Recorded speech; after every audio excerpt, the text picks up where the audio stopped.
Lactose intolerance doesn't mean allergy. Imagine this. You're at a party, someone offers you a slice of pizza, and you politely decline with a dramatic, "Oh, I'm allergic to dairy." Everyone gasps like you're about to break out in hives just by standing near mozzarella. But here's the thing. A lot of people who say they're allergic to milk, they're not. They're lactose intolerant. And that's not the same thing at all. Like, not even in the same galaxy. Lactose intolerance sounds scarier than it is. People hear the word intolerant and they picture something dangerous, like your throat closing up or your body launching into a full-on emergency mode. Nope, that's a food allergy. And food allergies involve your immune system freaking out because it thinks something harmless, like milk proteins, is a deadly intruder. Lactose intolerance? It's just your digestive system being kinda lazy. Here's what's actually happening. Milk and all dairy products have a natural sugar called lactose. Your body is supposed to break that down with an enzyme called lactase. Think of lactase as the scissors that snipped lactose into pieces your body can actually absorb. But if you don't make enough lactase, which honestly a huge percentage of adults don't, that lactose just sits there in your gut like an uninvited guest, causing trouble. You know the symptoms: bloating, cramps, that sudden race to the bathroom. Gross? Sure. Life-threatening? Not at all. So where does the confusion come from?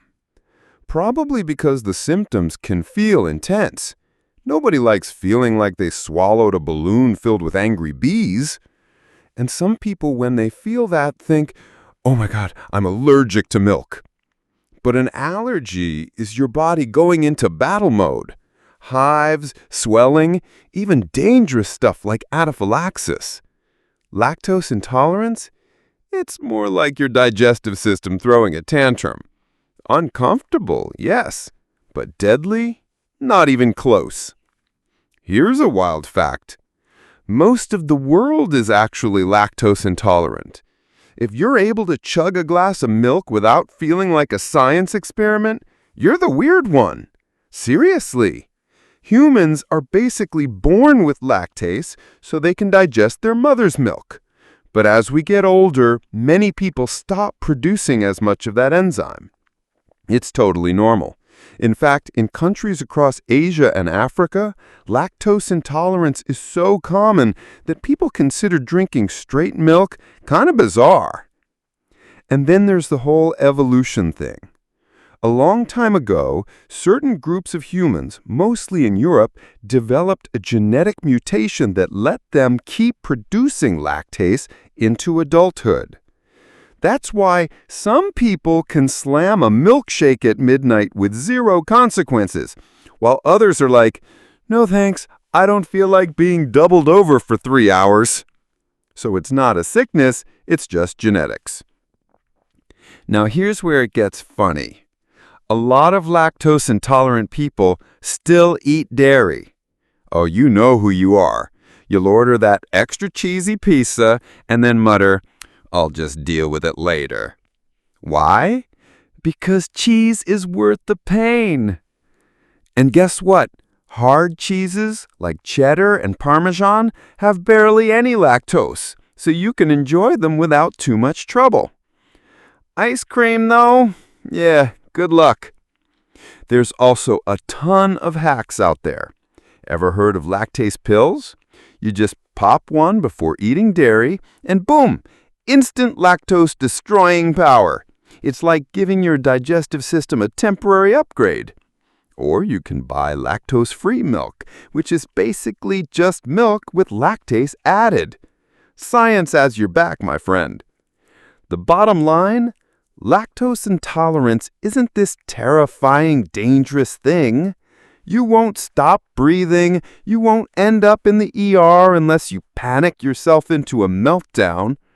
Worst case, You might need to, excuse yourself after a bowl of ice cream. That's it.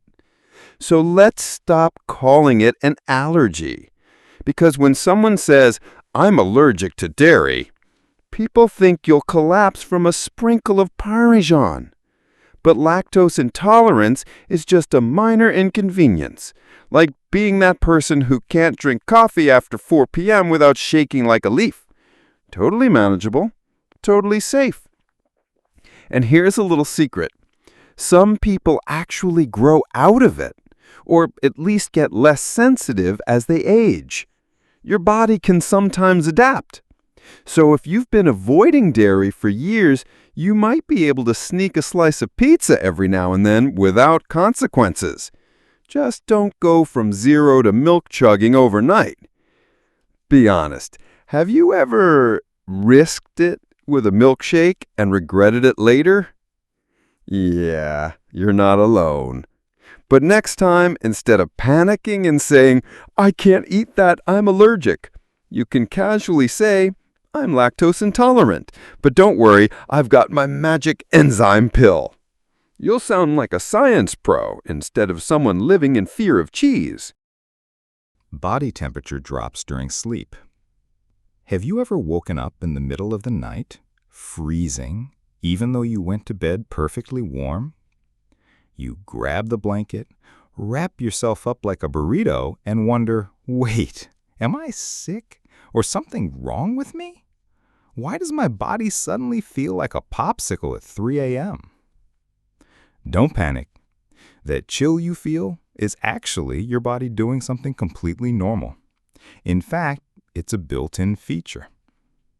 Your body temperature naturally drops when you sleep, and it's one of the coolest, pun totally intended, survival tricks evolution has gifted us. Here's the weird part. Your body isn't just randomly cooling down because it hates you.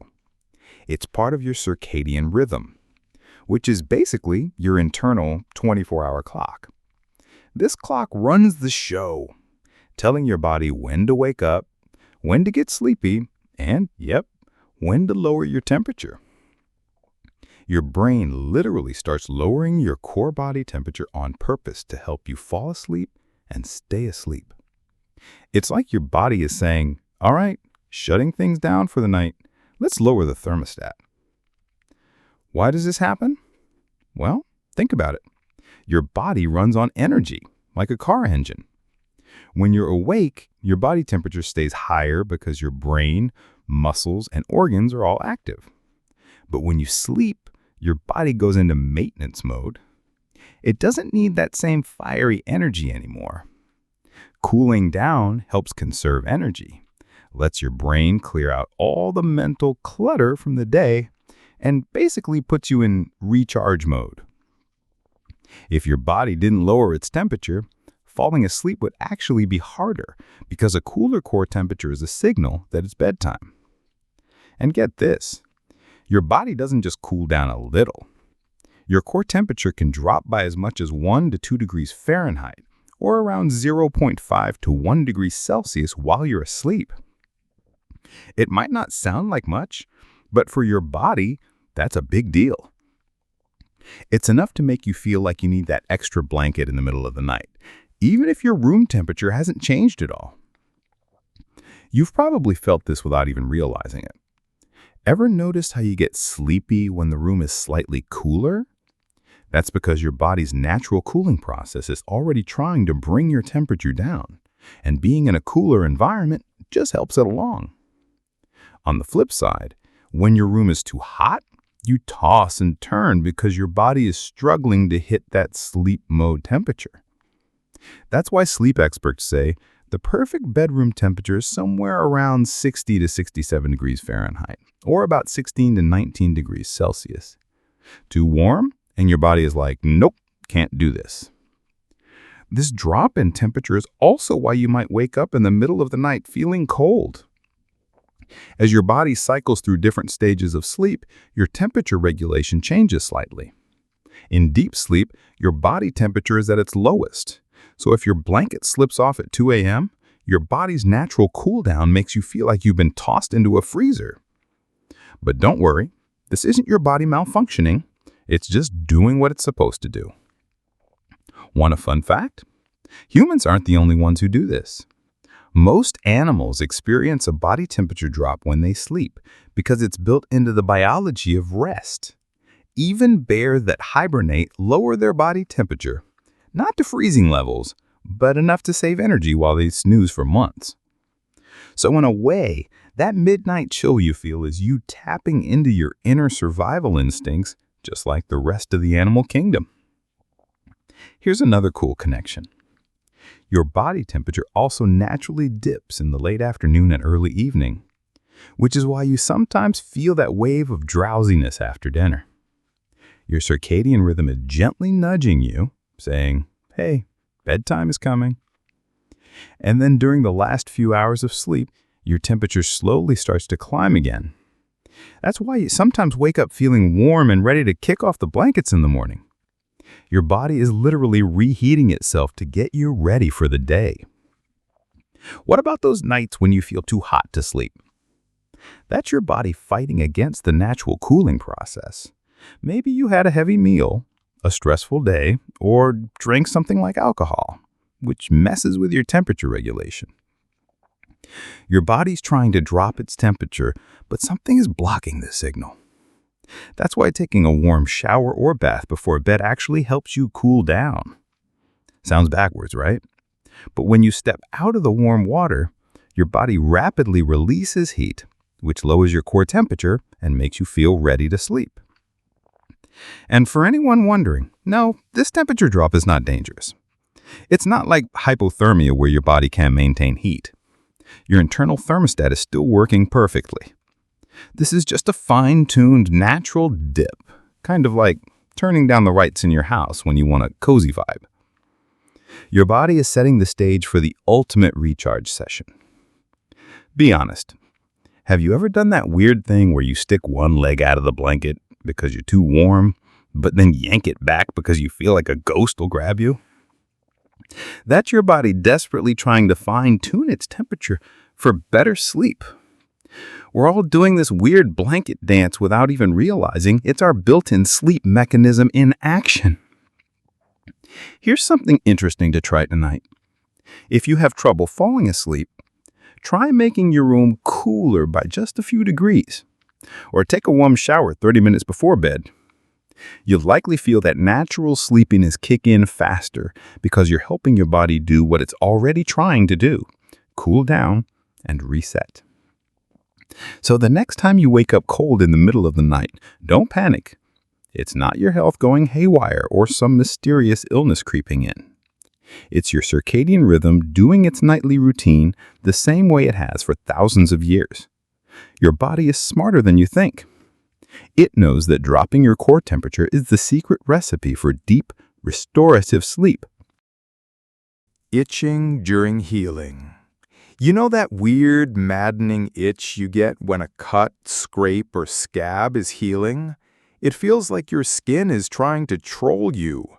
One minute your wound hurts, the next minute it starts to itch so badly you want to claw at it.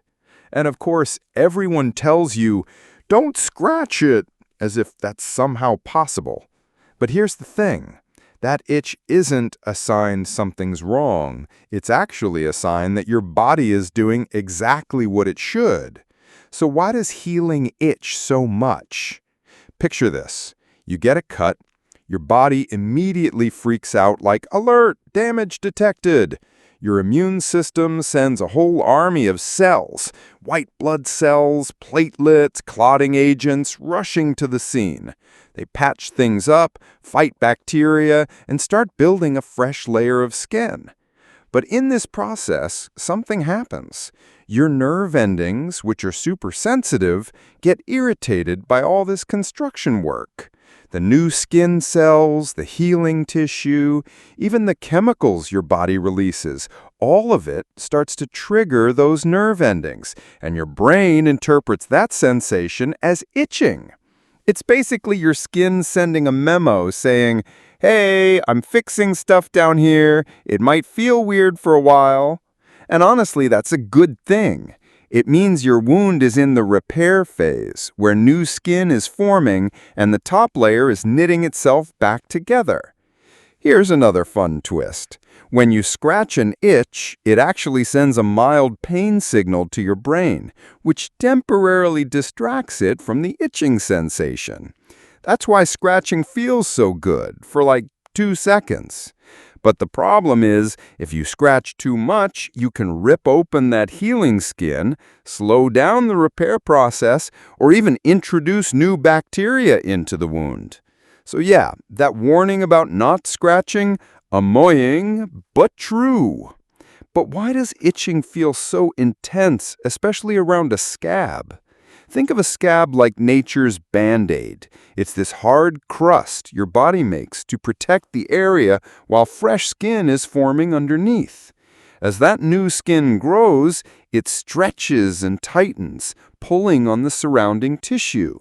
That stretching sensation irritates nerve endings. Add to that the histamines, chemicals your body releases to help with inflammation, and boom, you get that must scratch now urge. By the way, itching during healing does not mean infection. That's a super common myth. Infection is usually painful, red, swollen, warm, or even oozing. Itchiness alone? Totally normal. In fact, it's usually a sign things are going smoothly. Think of it like the construction crew on a building site. There's noise, dust, and a little chaos, but it means progress is happening. Want to hear something weird? Sometimes the itching can be worse when the wound is almost healed. It's like your body's last push to finish the job. Ever notice how a scar area can be itchy weeks later? That's because nerves are still reconnecting under the surface, and your skin is still adjusting to its new layout. And get this, even surgeries or deep cuts can cause long-term itching during healing because the deeper layers of tissue are full of nerve fibers. As those fibers repair themselves, they can misfire a little, sending false itch signals to your brain. Totally harmless, totally frustrating, but harmless. So what can you do when you feel like scratching your skin off? First, moisturize the area. Dry skin around a healing wound can make itching worse. Second, you can use a cool compress or ice pack to calm those overactive nerves. And if it's really bad, there are over-the-counter creams designed for wound healing that help reduce the itch. But the number one rule, don't pick at the scab. I know it's tempting. Everyone has that inner child that wants to peel a scab just to see what's underneath. But trust me, you're just asking for a scar. Another cool fact, itching during healing might be an ancient survival mechanism. Some scientists think that the urge to scratch around a wound helped our ancestors get rid of bugs, dirt, or parasites that could infect the injury. Of course, now that we have soap and Band-Aids, scratching isn't exactly necessary, but the instinct remains. Have you ever noticed how itching gets worse at night? That's not your imagination. When you're resting, your body temperature slightly rises, blood flow increases, and your nervous system isn't as distracted as it is during the day. So the healing area sends more signals, and you feel it more. That's why some people wake up in the middle of the night unconsciously scratching. Here's something you probably didn't know. If you gently tap or rub around the wound, instead of scratching directly, it can trick your brain into thinking the itch is relieved. Basically, you're sending competing signals that distract your nervous system without damaging the skin. And let's just be honest, the worst part about healing isn't even the pain, it's the dang itching. Pain is straightforward. Ow, that hurts. Itching, it's like your skin is taunting you. But the next time your healing cut itches like crazy, you can actually take it as a compliment. It means your body is working overtime to repair itself, like a construction crew pulling an all-nighter. So the next time you feel that irresistible urge to scratch a healing wound, remember this. It's not an infection, it's not something to freak out about, and it's definitely not your body malfunctioning. It's simply part of the built-in healing process. Your skin is literally rewiring itself, growing fresh layers and closing the gap. Annoying? Absolutely. Dangerous? Not even a little. Cholesterol in eggs. Let's talk about eggs. For years, eggs were treated like the bad guys of breakfast. Remember when everyone suddenly started ordering egg white omelets because the yolk will clog your arteries? The poor egg yolk was practically demonized. It was the dietary villain, the yellow circle of doom. But guess what? Turns out eggs are not nearly as dangerous as we were told. In fact, they might be one of the most unfairly judged foods ever. So where did this fear come from? Back in the 1970s and 80s, scientists were obsessed with cholesterol. They believed that eating foods high in cholesterol, like egg yolks, would directly raise your blood cholesterol levels and increase your risk of heart disease. It sounded logical at the time. Eat cholesterol, your blood gets filled with cholesterol. Boom, problem solved, right? Except that's not really how the human body works. Here's the truth.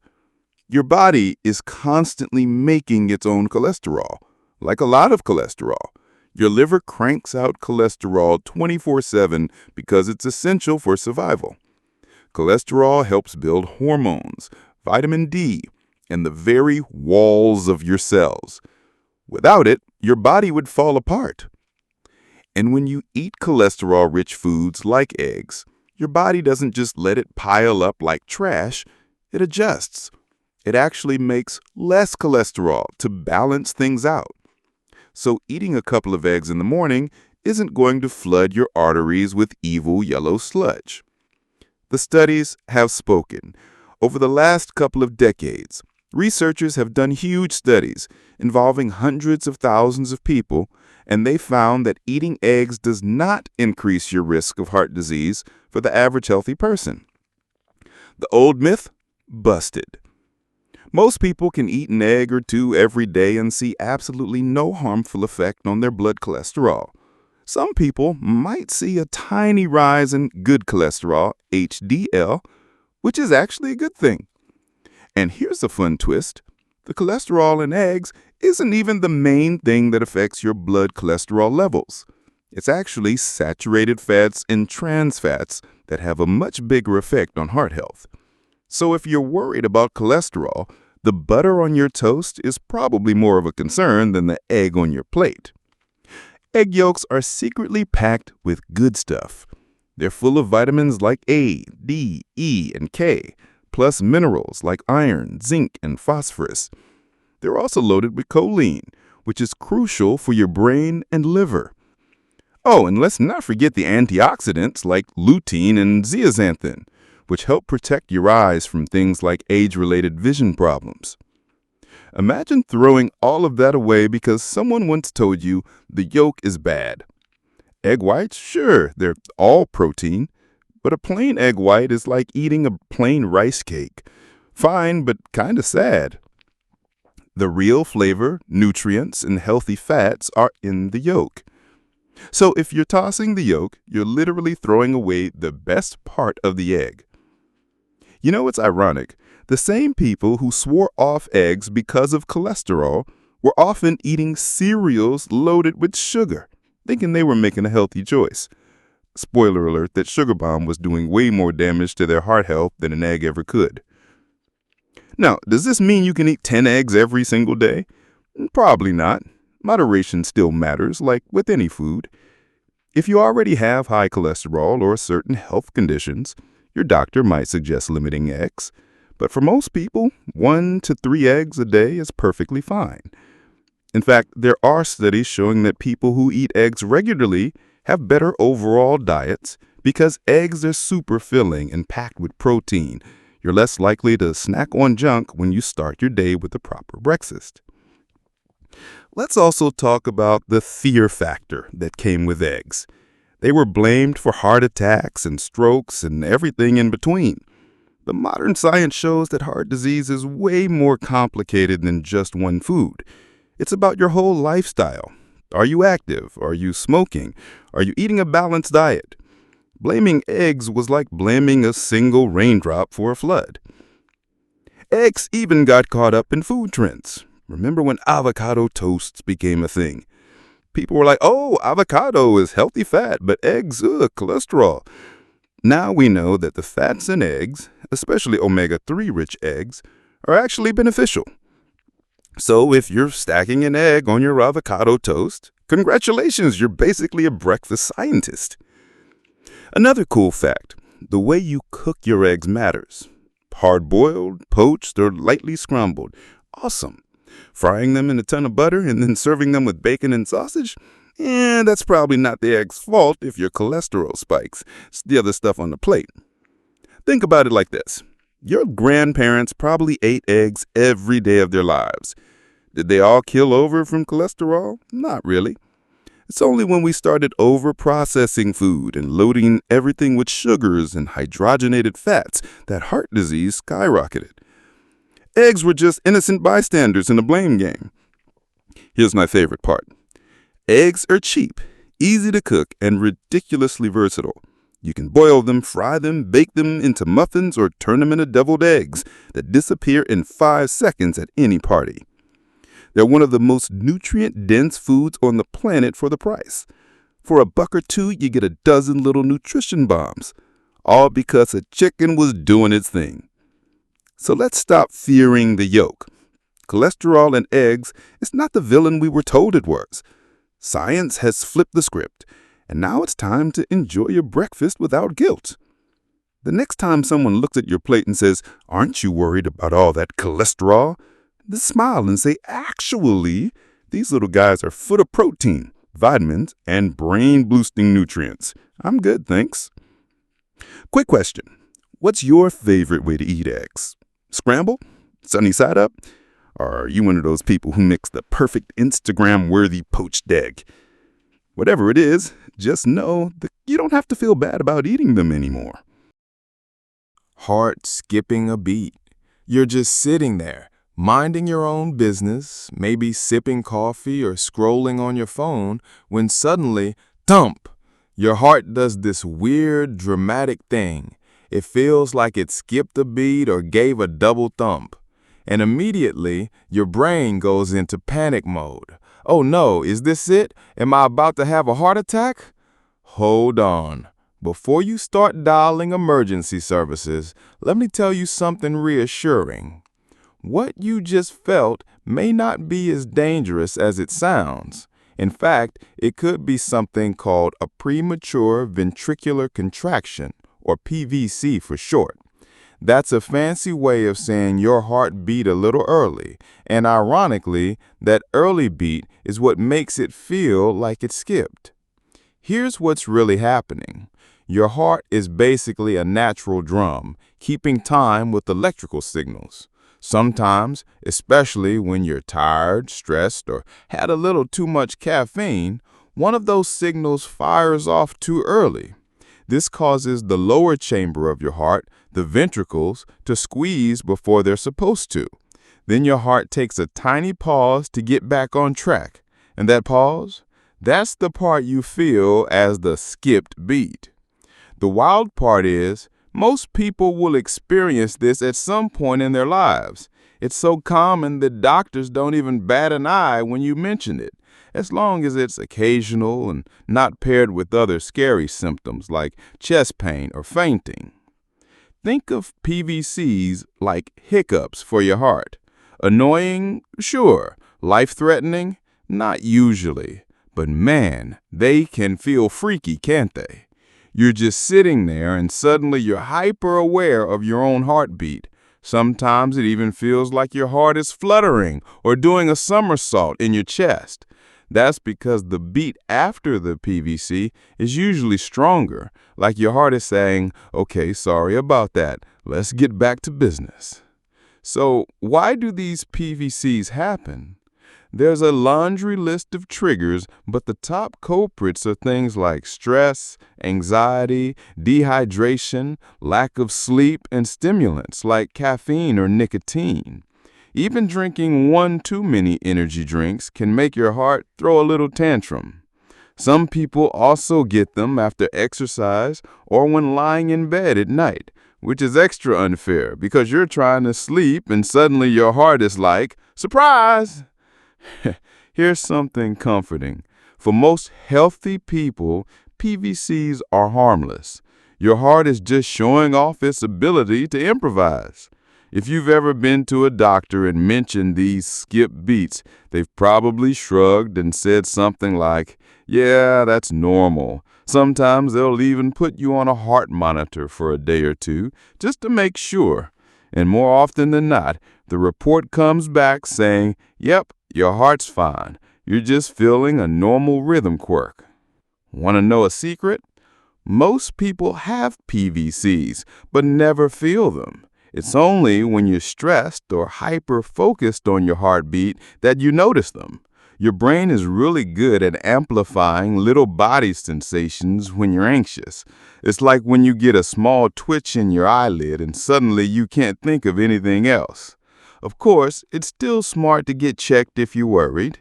If you have underlying heart issues, frequent PVCs could be a sign your doctor wants to look at. But for the average healthy person, it's just your heart doing a little jazz improv. Let's talk about caffeine for a second. How many cups of coffee do you drink a day? Be honest. 1, 2, 4? Caffeine is like a double-edged sword. It wakes you up, but it also gives your heart a little nudge to beat faster. Too much of it, and suddenly your heart rhythm feels off. It's not necessarily dangerous, but it's your body saying, hey, maybe switch to water for a bit. Here's a quick tip. If you ever feel that weird skip beat and want to calm your nerves, try taking a deep breath and holding it for a few seconds before slowly exhaling. Sometimes just slowing down your breathing tells your body we're not in danger, and things go back to normal. Also, staying hydrated and getting proper sleep can reduce these random heart flutters a lot.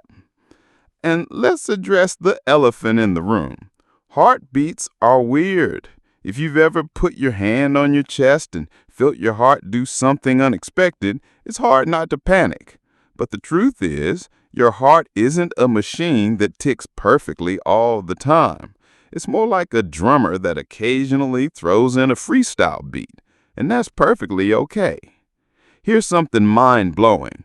Even elite athletes who have some of the healthiest hearts on the planet experience PVCs.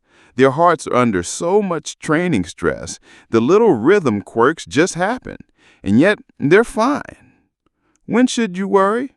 If those skip beats come with dizziness, chest pain, or fainting, then it's time to see a doctor right away. But for most people, PVCs are just another weird body phenomenon, like hiccups, yawns, or your stomach growling in the middle of a quiet meeting. Be honest, have you ever tried to catch your heartbeat after a PVC? You put your hand on your chest like, what the heck was that? Only to realize it's back to normal already. Yeah, that's how sneaky these little guys are. Here's the takeaway. Your heart skipping a beat doesn't automatically mean something bad is happening. Most of the time, it's your body reacting to stress, caffeine, or just being human. So next time you feel that little thump, take a breath and remember that your heart is just doing its thing. And maybe ease up on the triple shot espressos. Double-jointedness. You've probably met that one person who can bend their thumb all the way back to touch their wrist, or fold their fingers in ways that make you wince. Maybe you are that person, the one who can casually pop into a split, or bend your elbow in the wrong direction just to freak people out. And of course, someone always says, Whoa, that can't be normal. Isn't that bad for you? But here's the truth. Being double-jointed isn't dangerous at all. In fact, it's not even really about having two joints. It just means your joints are extra flexible. Let's clear up the name first. Double-jointedness sounds like you've got bonus joints hiding in your arms or legs, but nope, you don't have extra hardware. What you actually have is something called hypermobility.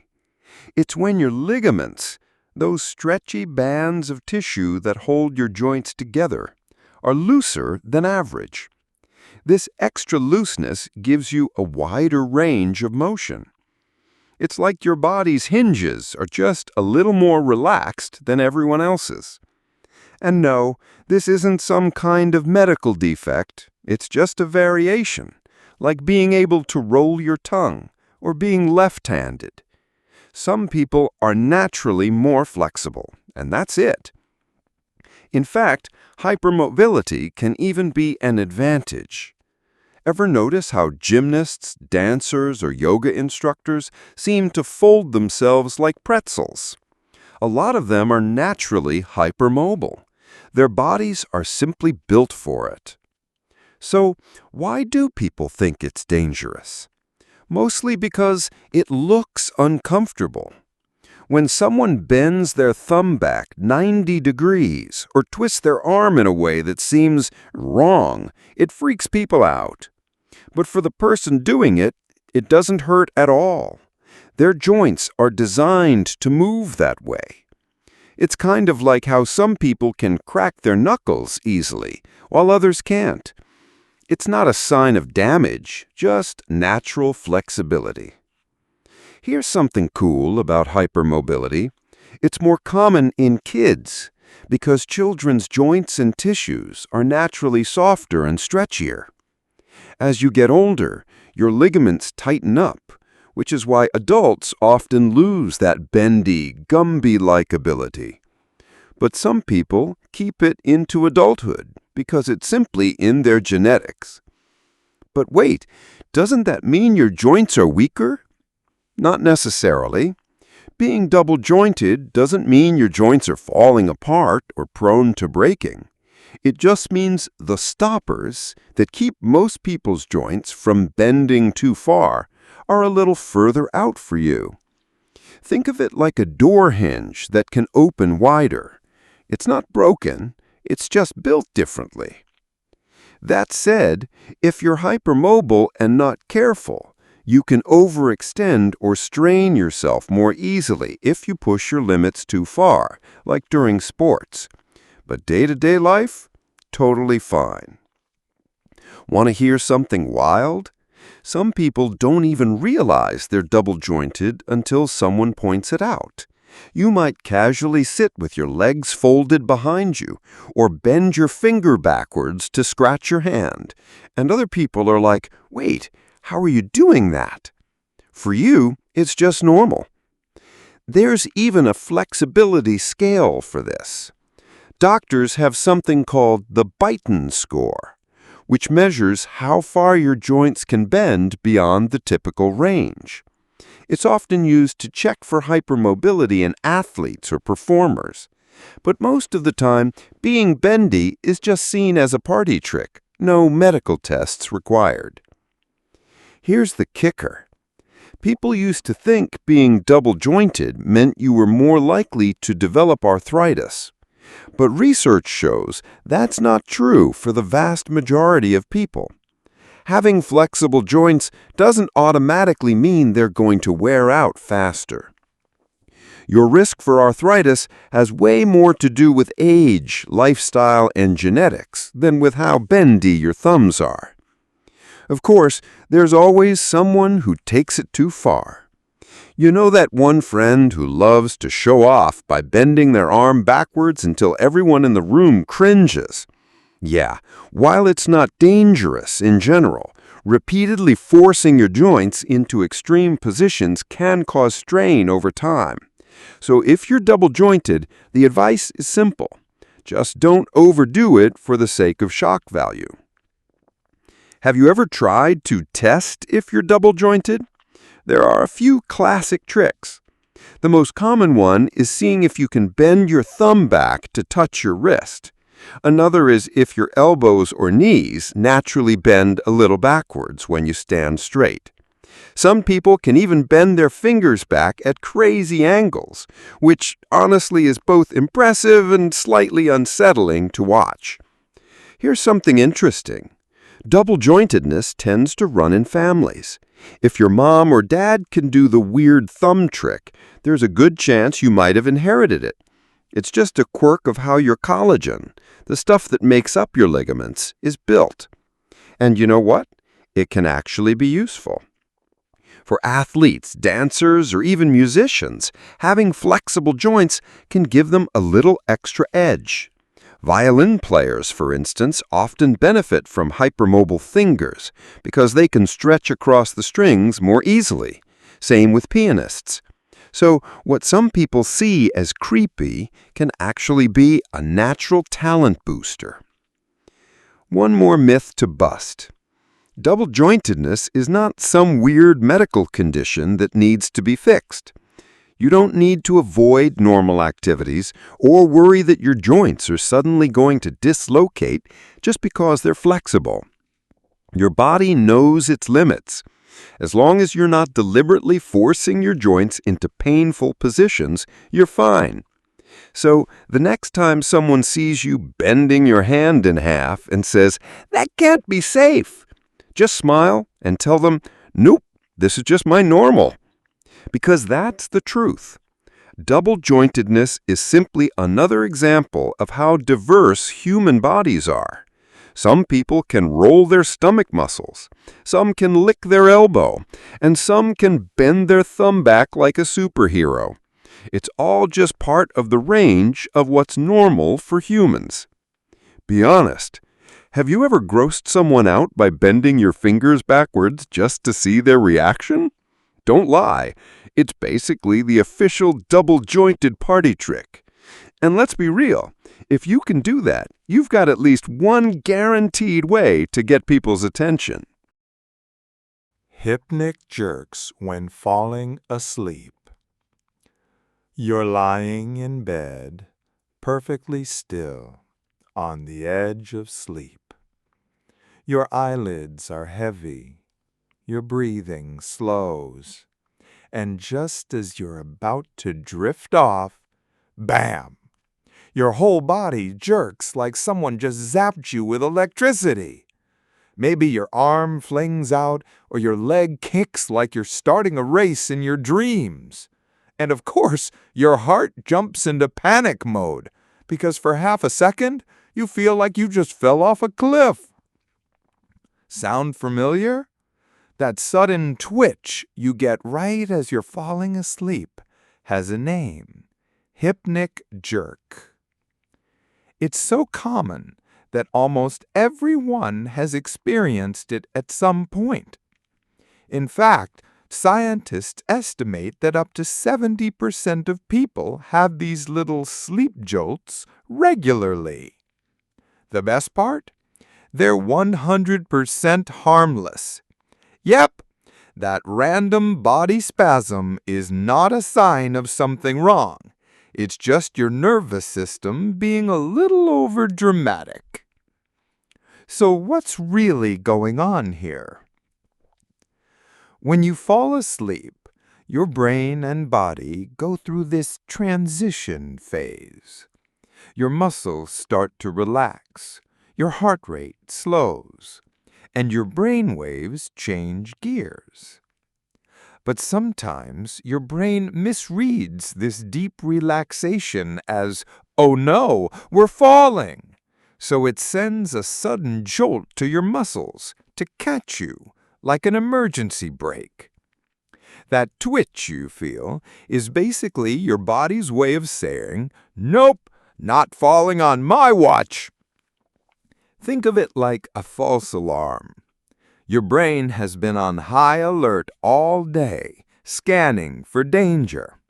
And when you suddenly go limp during sleep onset, it doesn't quite trust the process. It's like your nervous system saying, "Wait, why are we shutting down? Are we safe?" And before you know it, jerk, you're yanked back into awareness for a second. The falling sensation is a bonus feature. Have you ever had that weird mini dream where you trip on a step or tumble off a ledge right before your body jerks? That's not just random. Hypnic jerks are often paired with quick dream fragments called hypnagogic hallucinations. Your brain mixes up the body twitch with a falling scenario, so it feels like you're tumbling. It's bizarre, but totally normal. Want to know what makes hypnic jerks worse? Stress and exhaustion. If you've been running on empty or are super anxious, your nervous system is basically on caffeine 24/7. So when you finally try to relax, it's like slamming the brakes on a speeding car. Your muscles spasm as your body tries to shift gears too quickly. Speaking of caffeine, too much coffee or energy drinks can also make hypnic jerks more likely. And no, this is not a medical emergency. Some people freak out the first time it happens, thinking it's a seizure or a heart problem. But the difference is, hypnic jerks are quick, isolated, and happen right as you're falling asleep. They don't involve loss of consciousness or confusion. Doctors actually consider them a completely normal part of falling asleep. Let's be real, they're also kind of funny. If you've ever shared a bed with someone, you've probably been kicked by their hypnic jerk out of nowhere. One second, you're cuddled up. The next, you're dodging an accidental karate kick. It's like their body decided, time to spasm violently. Sorry about your face. Here's a cool fact. Hypnic jerks might be a leftover survival mechanism from our evolutionary past. Some scientists think that when our ancestors slept in trees, a sudden muscle twitch was the body's way of preventing falls. If your body thought you were slipping, that jolt would wake you up before you tumbled out of a tree. So in a weird way, every time you twitch at night, you're channeling your inner caveman. Do hypnic jerks mean you're unhealthy? Not at all. They can happen even if you're perfectly healthy and well-rested. But if you're getting them a lot and they're disrupting your sleep, you might want to check your stress levels, cut back on late-night caffeine, or try some relaxing bedtime routines. What can you do if they bother you? Simple things help. Stretching before bed can calm your muscles. Avoiding heavy workouts or intense screen time right before sleep can also make a difference. And if you're someone who drinks coffee at 5 p.m. and then wonders why your body is twitching at midnight, well, maybe swap that last cup for some water. But let's be honest, sometimes hypnic jerks are just hilarious. You're lying there, trying to look all peaceful and zen, when suddenly your leg kicks like you're auditioning for Riverdance. Or worse, you scare yourself so badly that you sit up in bed like, what just happened? Only to realize it was your own body spooking itself. Here's something relatable. Have you ever had a hypnic jerk during a nap in public? Like you're sitting on the bus, dozing off, and suddenly your leg twitches and you snap awake, trying to play it cool while everyone pretends not to notice? Yeah, we've all been there. The bottom line? Hypnic jerks are just part of the sleep process. They don't mean you're broken. They don't mean something's wrong with your heart or brain. They're just a quirky, slightly embarrassing part of being human. If anything, it's a sign your body is shifting gears into deep restorative sleep. So next time your leg does a random midnight ninja kick, just laugh it off and think, cool, guess I'm falling asleep like my ancestors used to, minus the tree branch. Tingling after sleeping on your arm. You know that weird pins and needles feeling when you wake up after sleeping on your arm? For a second, you're convinced your arm is broken, paralyzed, or worse, you start panicking, thinking, oh no, is this the stroke? Relax. What you're feeling isn't dangerous at all. It's just temporary nerve compression, and it's one of the most common and harmless body sensations out there. Here's what's really happening. When you sleep in a weird position, maybe with your arm under your head or your body weight pressing on it, you end up squishing the nerves or blood vessels in that area. This pressure slows down or temporarily blocks nerve signals. As a result, your brain stops getting normal messages from that arm or leg, and it feels like the limb isn't even yours anymore. That tingling or numbness, it's just your nerves waking back up when the pressure is gone. Think of your nerves like electrical wires. When you compress them, the signal can't flow smoothly. That's why you feel that strange mix of numbness and tingling, sometimes called paresthesia.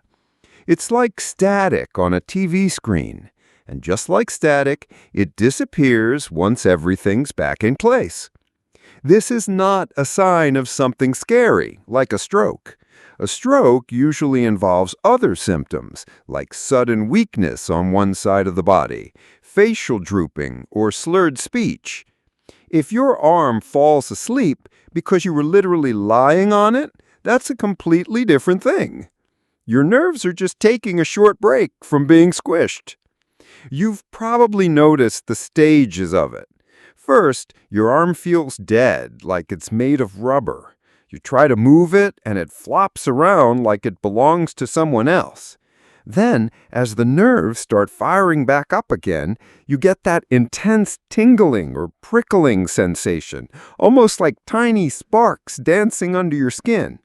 Finally, after a minute or two, everything goes back to normal, and you wonder why it felt so dramatic in the first place. Here's a fun fact. Your body is designed to wake you up when something is wrong, even if it's just pressure on your arm. That's why you'll often toss and turn during the night.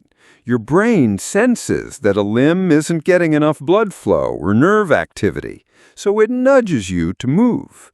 It's like your body's built-in alarm system saying, hey, maybe stop crushing your own arm. Why does it hurt when the feeling comes back? That burning or stinging sensation when your arm wakes up is basically your nerves going from 0 to 100. They're firing off signals all at once as they recover, which your brain interprets as discomfort. It's annoying, but it's actually a sign that things are healing. Your blood flow is back, your nerves are happy, and everything is functioning as it should. Does this mean sleeping on your arm is bad for you? Not really. Unless you're doing it every night for hours on end, it's harmless. Your nerves are resilient. They bounce back quickly from short-term compression. It's kind of like sitting with your legs crossed until one leg goes numb. A quick shake and you're back to normal. But here's something to keep in mind. If you frequently wake up with numbness or tingling and it doesn't go away quickly, that could be a sign of something else, like nerve irritation, think carpal tunnel, or even a pinched nerve in your neck. That's when it's worth mentioning to a doctor. But your usual, oops, I slept on my arm weird tingling, totally fine. Have you ever done the thing where your arm is so dead you have to lift it with your other hand? It's both hilarious and terrifying. You pick it up like it's a noodle and think, great, I broke my arm in my sleep. Then, 2 minutes later, it's like nothing ever happened. Your body is just dramatic sometimes. Want to avoid the tingling? Try adjusting your sleep position. If you're a side sleeper, keep a pillow between your arms so you're not pressing down too hard. Or hug a pillow. It keeps your shoulders and arms from twisting in weird ways. And if you wake up with a numb arm, just gently shake it out or massage it to get the blood flowing. No need to panic. There's also a weird psychological part to this. When you wake up and can't feel your arm, your brain momentarily freaks out because it's not used to losing touch with your body. It's like, wait, why isn't this hand responding? But the moment the nerves wake up, that sense of panic vanishes. It's a reminder of how much we rely on those constant signals from our nerves without even thinking about it. By the way, this doesn't just happen with arms. Your legs, feet, even your butt can fall asleep if you sit or sleep in a way that cuts off pressure to the nerves. Ever tried to stand up after sitting cross-legged too long, only to do that awkward, tingly shuffle because your foot feels like it's buzzing? Same exact thing. Here's a cool comparison. When your arm tingles after sleeping on it, it's sort of like when a garden hose gets kinked. The water, or in this case, blood flow and nerve signals, gets blocked. As soon as you release the kink, everything flows again, but there's a moment of sputtering. That's your pins and needles. So what's the big takeaway?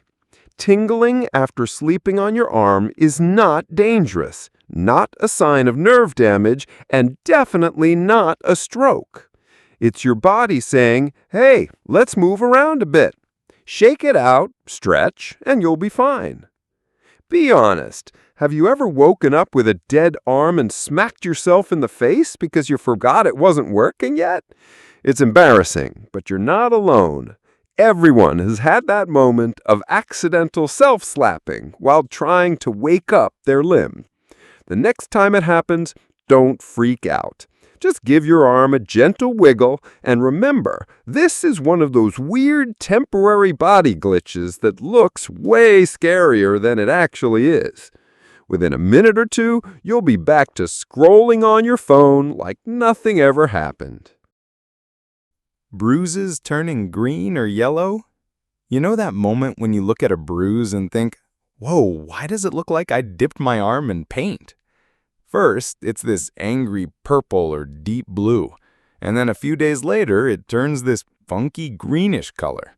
And finally, it fades to a yellow or brown before disappearing completely. And of course, someone always panics and says, green, that must be infected. Nope, that rainbow bruise isn't a sign of anything bad. It's actually just your body healing itself, step by step. So what is a bruise anyway? A bruise happens when you bump yourself hard enough to break tiny blood vessels under your skin. Those vessels, called capillaries, leak a little blood into the surrounding tissue. That trapped blood shows through your skin as that classic purple or black mark. It's basically an under-the-skin paint spill. Now here's where the colors come in. Your body is like a cleanup crew. When those red blood cells get stuck under your skin, your immune system says, time to recycle this mess. Special cells called macrophages start breaking down the blood, particularly the hemoglobin. That's the protein that makes blood red. And as it breaks down, it changes color. At first, it's red or purple. That's fresh blood pooling under the skin. After a day or two, the color starts to shift to blue or dark purple because the oxygen is being used up and the blood cells are starting to break down. Then comes the green stage, and this is where people start freaking out. That green color is from a compound called biliverdin, which is produced when hemoglobin is broken down. It's totally normal and just part of the chemical process of cleaning up the mess. The name biliverdin even comes from Latin, bili meaning bile and verdin meaning green. Pretty fitting, right? Next, the bruise turns yellow or brown. That's from bilirubin, another breakdown product of hemoglobin. Yellow means your body is almost done cleaning things up. It's like nature's little healing in progress sign. So if you see your bruise changing colors like a slow-motion rainbow, you can actually relax. That's a good thing. It means your body's doing its job. If a bruise stayed dark purple forever, that would be weird. When should you worry about a bruise?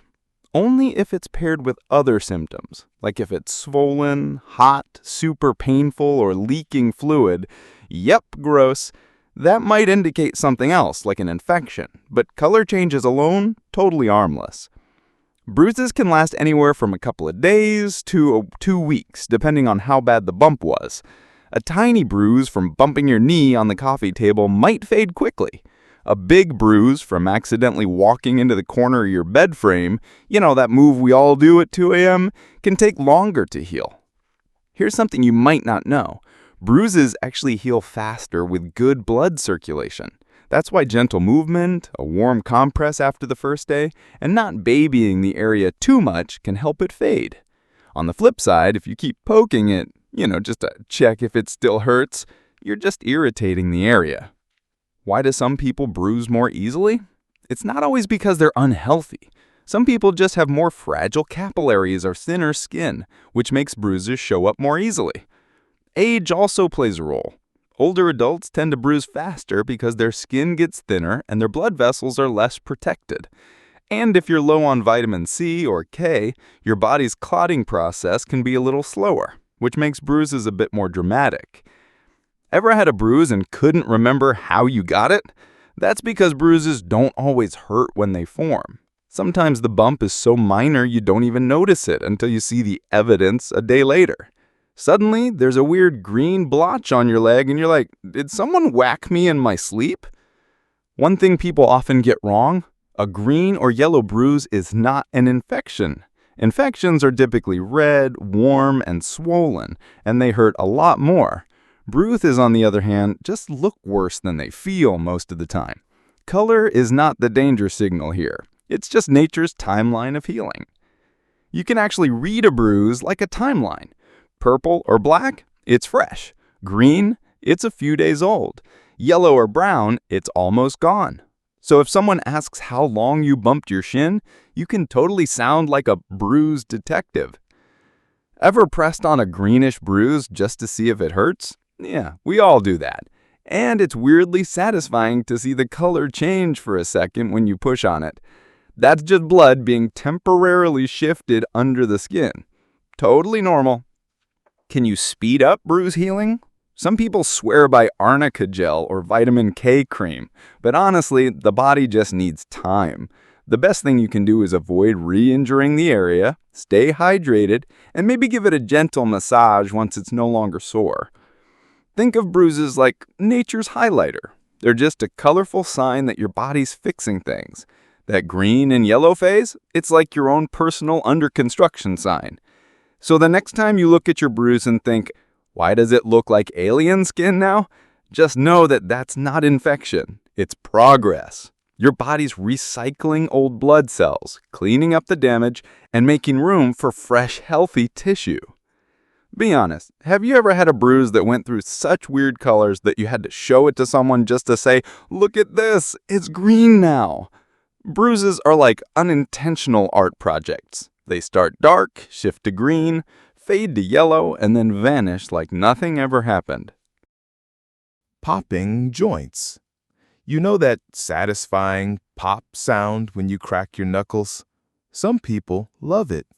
Others absolutely hate hearing it, like it's nails on a chalkboard. And of course, there's always someone who says, stop doing that, you'll get arthritis. But here's the truth.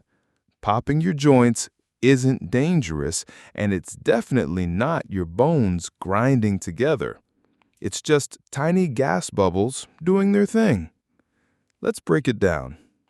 Your joints, like the ones in your fingers, knees, or shoulders, are surrounded by a capsule filled with a slick fluid called synovial fluid. This fluid is like natural oil for your joints. It reduces friction and keeps everything moving smoothly. Now, when you stretch or bend a joint in a certain way, the pressure inside the joint changes. This pressure shift causes gases like nitrogen or carbon dioxide, which are dissolved in the fluid to form bubbles. And when those bubbles collapse or burst, you hear that little crack or pop. That's it. No grinding bones, no damage. So why does it feel so satisfying? Scientists aren't 100% sure, but they think it's because cracking your joints stretches the joint capsule, which activates certain nerve endings and makes your brain go, "Ah, relief." It's the same reason a good stretch feels so good. Your body loves that little release of tension. And no, cracking your knuckles doesn't cause arthritis. That's one of the biggest myths out there. Tons of studies have looked at this, and there's no evidence that cracking your joints leads to arthritis. In fact, there's a famous story of a doctor who cracked the knuckles on one hand for 50 years, but left the other hand alone. When he finally compared them, there was zero difference in arthritis or joint damage between the two hands. Myth busted. But why do some joints pop on their own? Sometimes you'll hear a crack when you stand up, stretch, or twist your back. That's the same thing. Gas bubbles forming and popping as you move. It can also happen when tendons or ligaments snap over a bony bump, which creates a clicking sound. Totally normal, and again, not harmful. Ever had your knee or shoulder pop during a workout? That's usually just a tendon or ligament adjusting as you move, especially if you're doing something that stretches it in a new way. As long as there's no pain, it's not a problem. If anything, it's a sign your body's moving through its full range of motion. What about that grinding feeling some people talk about? That's a different story. If you hear a rough grinding sound called crepitus, along with pain or swelling, that might be something like cartilage wear or inflammation, but that's not the same as a clean pop from gas bubbles. One is harmless, the other is worth checking with a doctor. But everyday knuckle cracking? Totally fine. Fun fact, once you crack a joint, you can't crack it again right away. That's because it takes a few minutes for the gases to dissolve back into the synovial fluid. That's why serial knuckle crackers have to reload before they can do it again. Why do some people hate the sound? It's probably psychological. That sharp popping noise can sound like something breaking, even though nothing's breaking. It's similar to how some people hate chewing noises or pin clicks. It just hits their nerves the wrong way. But science says there's nothing harmful going on. Do you crack your back on purpose? You know that twist and turn move where you hear a chain of pops? That's the same principle. It's just bubbles forming and bursting in multiple joints at once. Chiropractors often use controlled pressure to do this during adjustments, but your casual back pop is just your spine stretching and the joints releasing built-up gas. It might feel amazing, but it's not realigning your bones or anything mystical like that. It's just giving you that little moment of tension release. Here's something interesting. Babies and kids have super flexible joints, so they usually don't make popping sounds when they move. It's as you get older and your joints become a bit tighter that these sounds start happening more often. It's just part of being human. And guess what? Animals have joints that pop too. Ever stretched your dog's leg during playtime and heard a little click? Same science. Their joints have synovial fluid and gas bubbles just like ours. Have you ever cracked your knuckles in front of someone just to see them cringe? Admit it, it's kind of fun. For some reason, that sound triggers this automatic ugh response in certain people. But now you can tell them, relax, this is just science. No bones are breaking here, because that's the truth. Joint popping is one of those body quirks that sounds scary, but is completely safe. Be honest, are you a knuckle cracker? Or are you the person who glares at anyone who dares pop their fingers in your presence? Either way, now you know. It's nothing but harmless science right under your skin. Self-driving cars stopping abruptly. You're sitting in a self-driving car for the first time. Everything feels futuristic and smooth. Until, suddenly, the car slams the brakes in the middle of an empty street. Your heart jumps into your throat, and your first thought is, "Oh no, something's broken." But before you spiral into panic, let me tell you a secret. Abrupt stops in self-driving cars aren't a sign of malfunction. In fact, they're a feature, not a flaw. These cars are literally programmed to overreact in the name of safety. Here's the deal.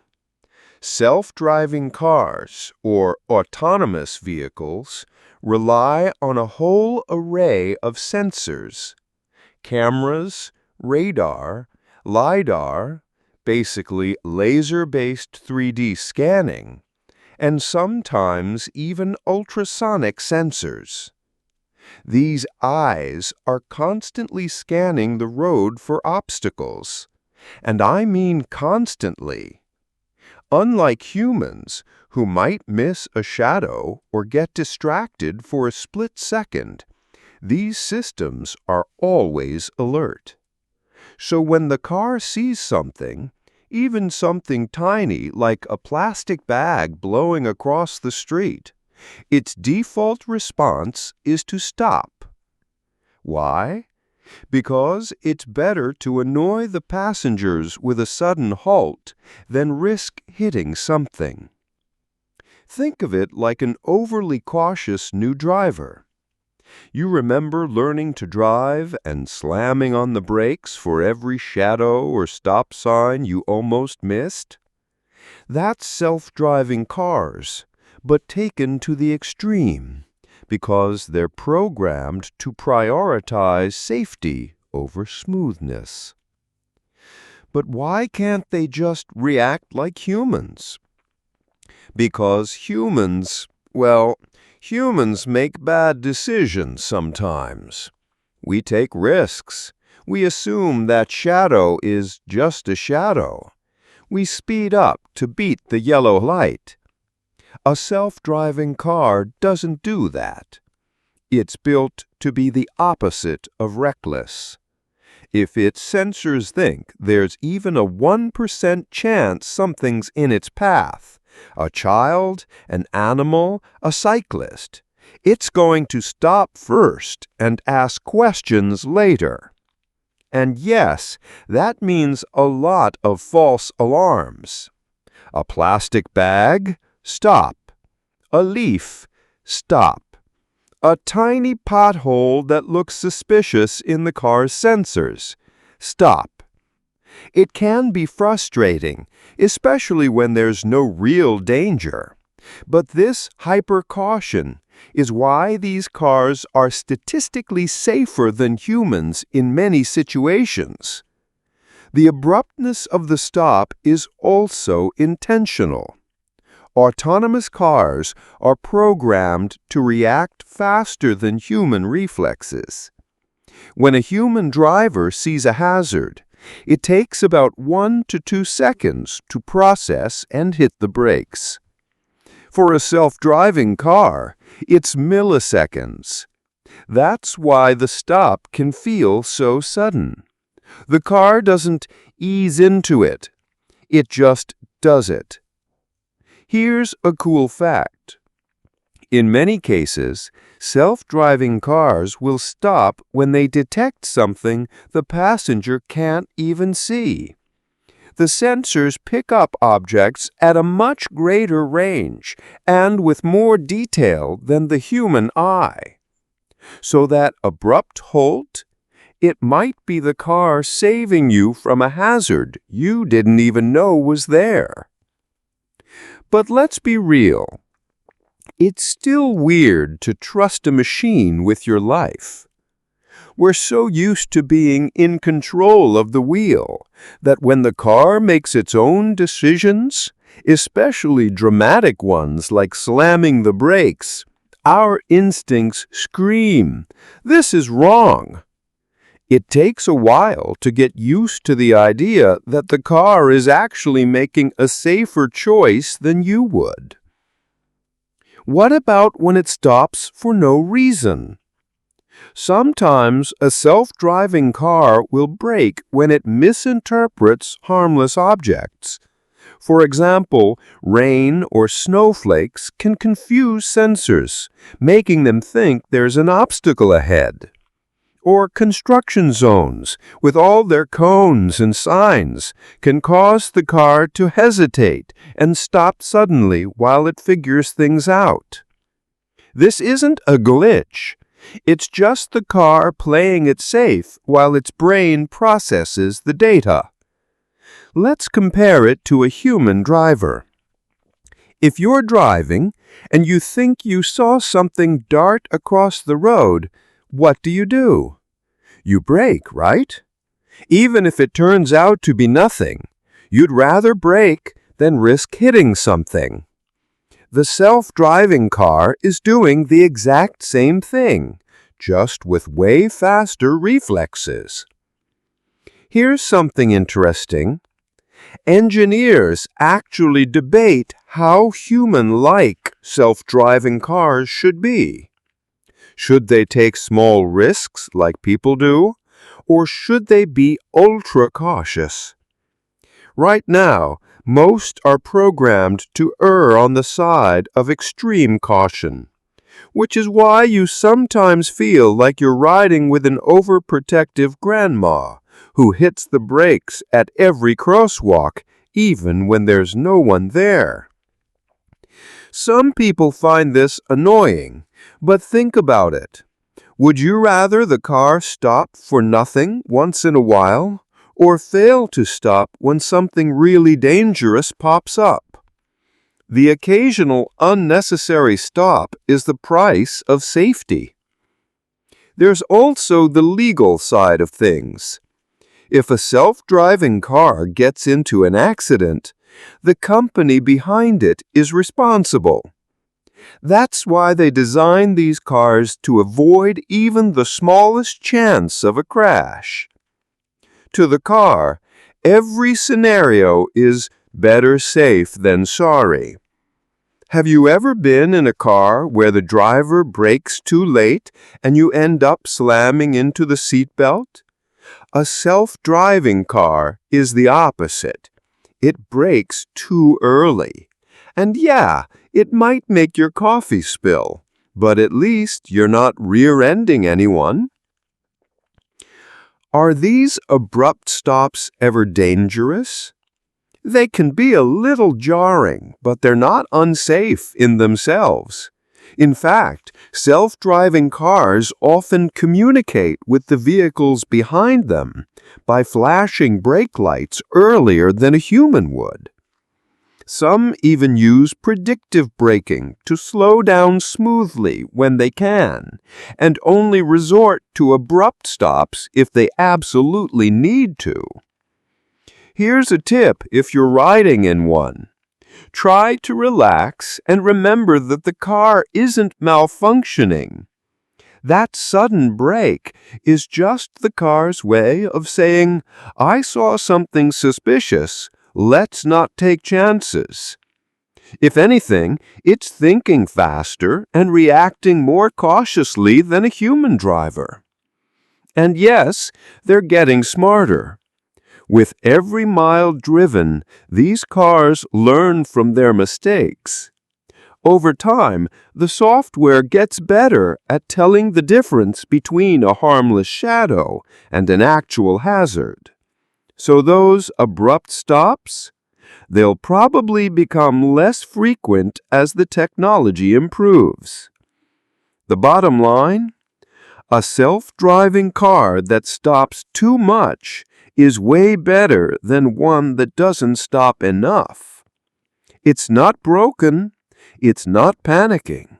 It's just doing its job, which is keeping you safe at all costs. Be honest. If you had to choose between a car that overbrakes and one that might miss a hazard, which would you pick? Most of us would go with the overly careful one, even if it means a few extra jolts along the way. Swimming near large ships. Picture this. You're out on the water, maybe swimming near a harbor or taking a dip near a dock, and there's this massive ship nearby. Just looking at it feels intimidating. The sheer size of the thing makes you feel like a tiny speck in comparison. And then someone says, "Don't get too close. The suction under those ships will drag you under." It sounds terrifying, right? Like there's some invisible whirlpool waiting to swallow you whole. But here's the truth. For most ships, that killer suction is basically a myth. Let's start with the basics. Ships, even giant ones, don't create some massive continuous vacuum under the water. When a ship is moving, it does disturb the water around it, but not in a way that's strong enough to pull you in like a black hole. The water displacement from the hull and the propeller wash is real, but if you're not directly in the path of the propeller or hugging the hull while it's moving, there's little to no danger. So where did this fear come from? Probably from movies. You know those dramatic scenes where someone falls off a boat and gets instantly sucked under? It looks intense on screen, but in real life, that suction is heavily exaggerated. Most ships, especially when they're stationary, aren't pulling water down in any dangerous way. The only time you'd have to worry is if you're right behind the ship's propellers while they're running. Those propellers are powerful. They churn water like a giant blender. If you're directly behind them, yes, you could get pulled into the turbulence. But guess what? No one with common sense swims behind an active ship propeller because it's loud, obvious, and frankly terrifying. For ships that are just docked or barely moving, the suction is virtually non-existent. Here's something cool about how ships work. The hull of the ship actually pushes water away as it moves forward. Think of it like a bulldozer moving through water. The pressure difference around the sides of the ship can create some current, but it's not like it's vacuuming you toward it. In fact, the bigger risk is being pushed or bounced around by waves or wakes created by the ship's movement, not being sucked in. What about getting trapped under a ship? That's another fear people have, that if you swim too close, you'll somehow get pulled under the hull. But again, the physics doesn't really allow that unless you're in a really dangerous position, like right next to a moving propeller, or in turbulent water caused by maneuvering thrusters. The bottom of the ship is usually calm water unless it's actively moving at high speeds or turning sharply. Even in ports and harbors where these big ships dock, divers work near them all the time. Maintenance crews, underwater welders, and inspectors often swim or work directly below ships, and they're fine as long as the engines are off. If there was some constant deadly suction, these jobs wouldn't even exist. But let's be clear about one thing. The danger is not suction, it's size. Ships are massive, And if you're too close while it's moving, the sheer momentum of the hull or the turbulence of the propellers could toss you around. It's not about being pulled under. It's about being knocked off balance by the water movement, or simply not being visible to the crew. Have you ever seen a cruise ship leaving port?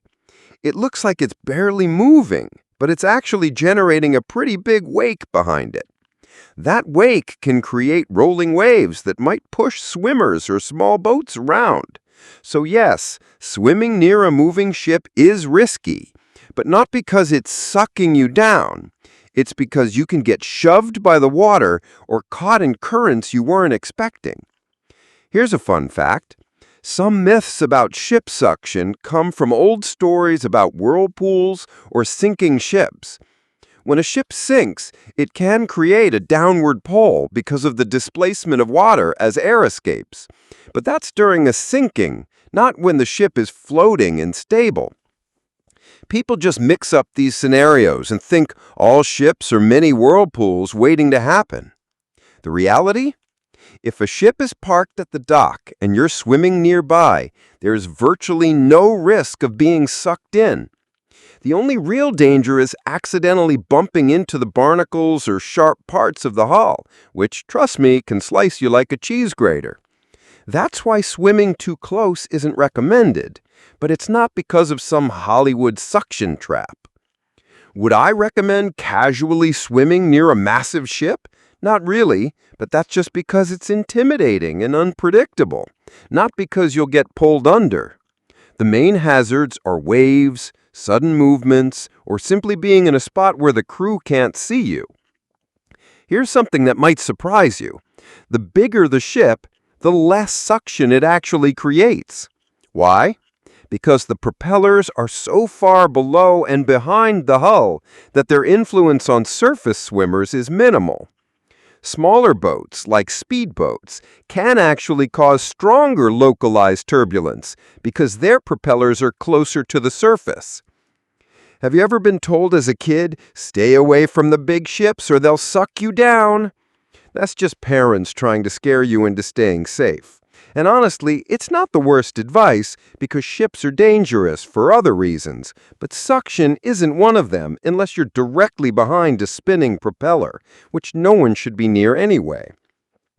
The bottom line, swimming near a big ship might look dangerous, but it's not because of some mythical underwater vacuum. It's more about using common sense. Don't get too close. Watch for waves, and definitely stay clear of any active propellers or thrusters. So the next time someone says, don't swim there, you'll get sucked under, you can confidently tell them, actually, that's not how it works. Ships aren't giant vacuums. They're just big floating machines that displace a lot of water. Respect them, but don't let the suction myth freak you out. Static electricity shocks. You know that mini heart attack you get when you touch a doorknob and zap, a tiny jolt shoots through your finger and you jump like you just touched a live wire. Or maybe it happens when you slide out of your car seat and grab the metal door handle. It feels intense for a split second, and you can't help but think, whoa, that can't be good for me, right? But here's the truth. Static electricity shocks may surprise you, but they're completely harmless. Let's break down what's happening. Static electricity is all about imbalance. As you go about your day, you're constantly picking up or losing electrons, those tiny negatively charged particles. For example, when you walk across a carpet, your shoes rub against the fibers and electrons either transfer to or from your body. This builds up a static charge on your skin, kind of like filling up a little invisible energy balloon. Then, when you touch a conductive object, like metal, that built-up charge suddenly wants to escape. The result is a tiny spark or discharge that you feel as a shock. It's over in a split second, and despite how dramatic it feels, the voltage is super low and doesn't do any harm. It's basically like nature's little prank on you. But if it's harmless, why does it feel so strong? It's because the nerves in your skin are incredibly sensitive to sudden changes. Even a tiny burst of electrical energy feels intense because it happens so fast. Your body is designed to detect the smallest sensation, like a bug crawling on your arm. So that quick zap feels like a bigger deal than it actually is. Here's the wild part. The voltage of a static shock can actually be quite high, sometimes up to 20,000 volts. That sounds terrifying until you realize that the current, the actual flow of energy, is incredibly tiny. And it's current, not voltage, that's dangerous. The amount of energy in a static shock is nowhere near enough to cause harm. It's like the difference between a drop of water from a spray bottle and a fire hose. The voltage numbers sound scary, but the actual power behind it is negligible. Ever notice static shocks are worse in winter? That's because dry air is a terrible conductor of electricity. In summer, humidity helps dissipate static charges gradually. But in winter, especially indoors with heating systems, the dry air allows your body to hold on to that electrical charge longer. So when you touch something conductive, all that stored up energy discharges in one quick zap. Clothing can make it worse too. Ever take off a fleece sweater in a dark room and see tiny sparks, or pull a wool hat off your head and your hair goes full mad scientist mode? That's static electricity at work. Synthetic materials like polyester are notorious for building up static charges, while natural fabrics like cotton generate less. One of the funniest static moments? When you shuffle across the carpet, sneak up to your friend and zap them on the arm, or better yet, when you accidentally shock yourself on the car door handle. And it's always worse when you're holding groceries or juggling something, right? Do static shocks cause any real damage to your body? Nope. Your skin might feel the zap, but it doesn't hurt you. The only thing static electricity can harm is sensitive electronics, like your computer's internal parts, because those components can't handle even a small jolt. That's why technicians always ground themselves before touching circuit boards. But for humans, it's nothing more than a momentary ouch. There's even a way to avoid them. If you touch a wall or a wooden surface before reaching for metal, it can help discharge the static more gently. Moisturizing your skin or using a humidifier also reduces static buildup. Basically, you just need to give that charge a safe, gradual way to leave your body instead of building up and hitting you all at once. Fun fact: lightning is just static electricity on a massive scale. When storm clouds rub together and build up billions of volts of static charge, the discharge is a bolt of lightning. That's the extreme version of the little shocks you feel on a dry day. Same concept, just way bigger. Why do static shocks always feel like they happen at the worst times? Like when you're about to greet someone with a handshake? Zap! Instant awkwardness. Or when you're trying to get out of your car and every time you grab the handle, it feels like you're being punished for leaving. And yes, your car is a static factory. When you slide across the seat, especially with synthetic upholstery, you're generating static charge like crazy. By the time you grab the metal frame, that energy has to go somewhere, and you feel it. A trick? Hold on to the car door frame as you exit, keeping contact as you stand up. This lets the charge dissipate gradually, so you won't get shocked. Should you be worried about frequent shocks? Not at all. Some people just build up static more easily because of their clothing choices, their environment, or even their skin type. It's nothing dangerous, just mildly annoying. If anything, it's proof that your body is doing a great job of holding and releasing tiny amounts of energy. The best way to look at static shocks is like nature's way of saying, surprise, you're alive and electric. It's just a fun, slightly annoying reminder that everything around us, including our own bodies, is part of the electrical world. Be honest, have you ever deliberately zapped someone just because you could? We all have, and admit it. It's oddly satisfying. That little snap sound is proof that you built up enough energy to make an impact, even if it's just a tiny one. So the next time you feel that zap, don't panic. You're not being electrocuted and your body isn't in danger. It's just a tiny, harmless spark. And maybe a good reason to buy a humidifier or wear fewer polyester sweaters. Smartphone radiation is one of those things that sounds alarming at first. But when you really look at the science, it's way less dangerous than you think. Let's be real. We're all basically glued to our smartphones. We sleep with them next to our heads.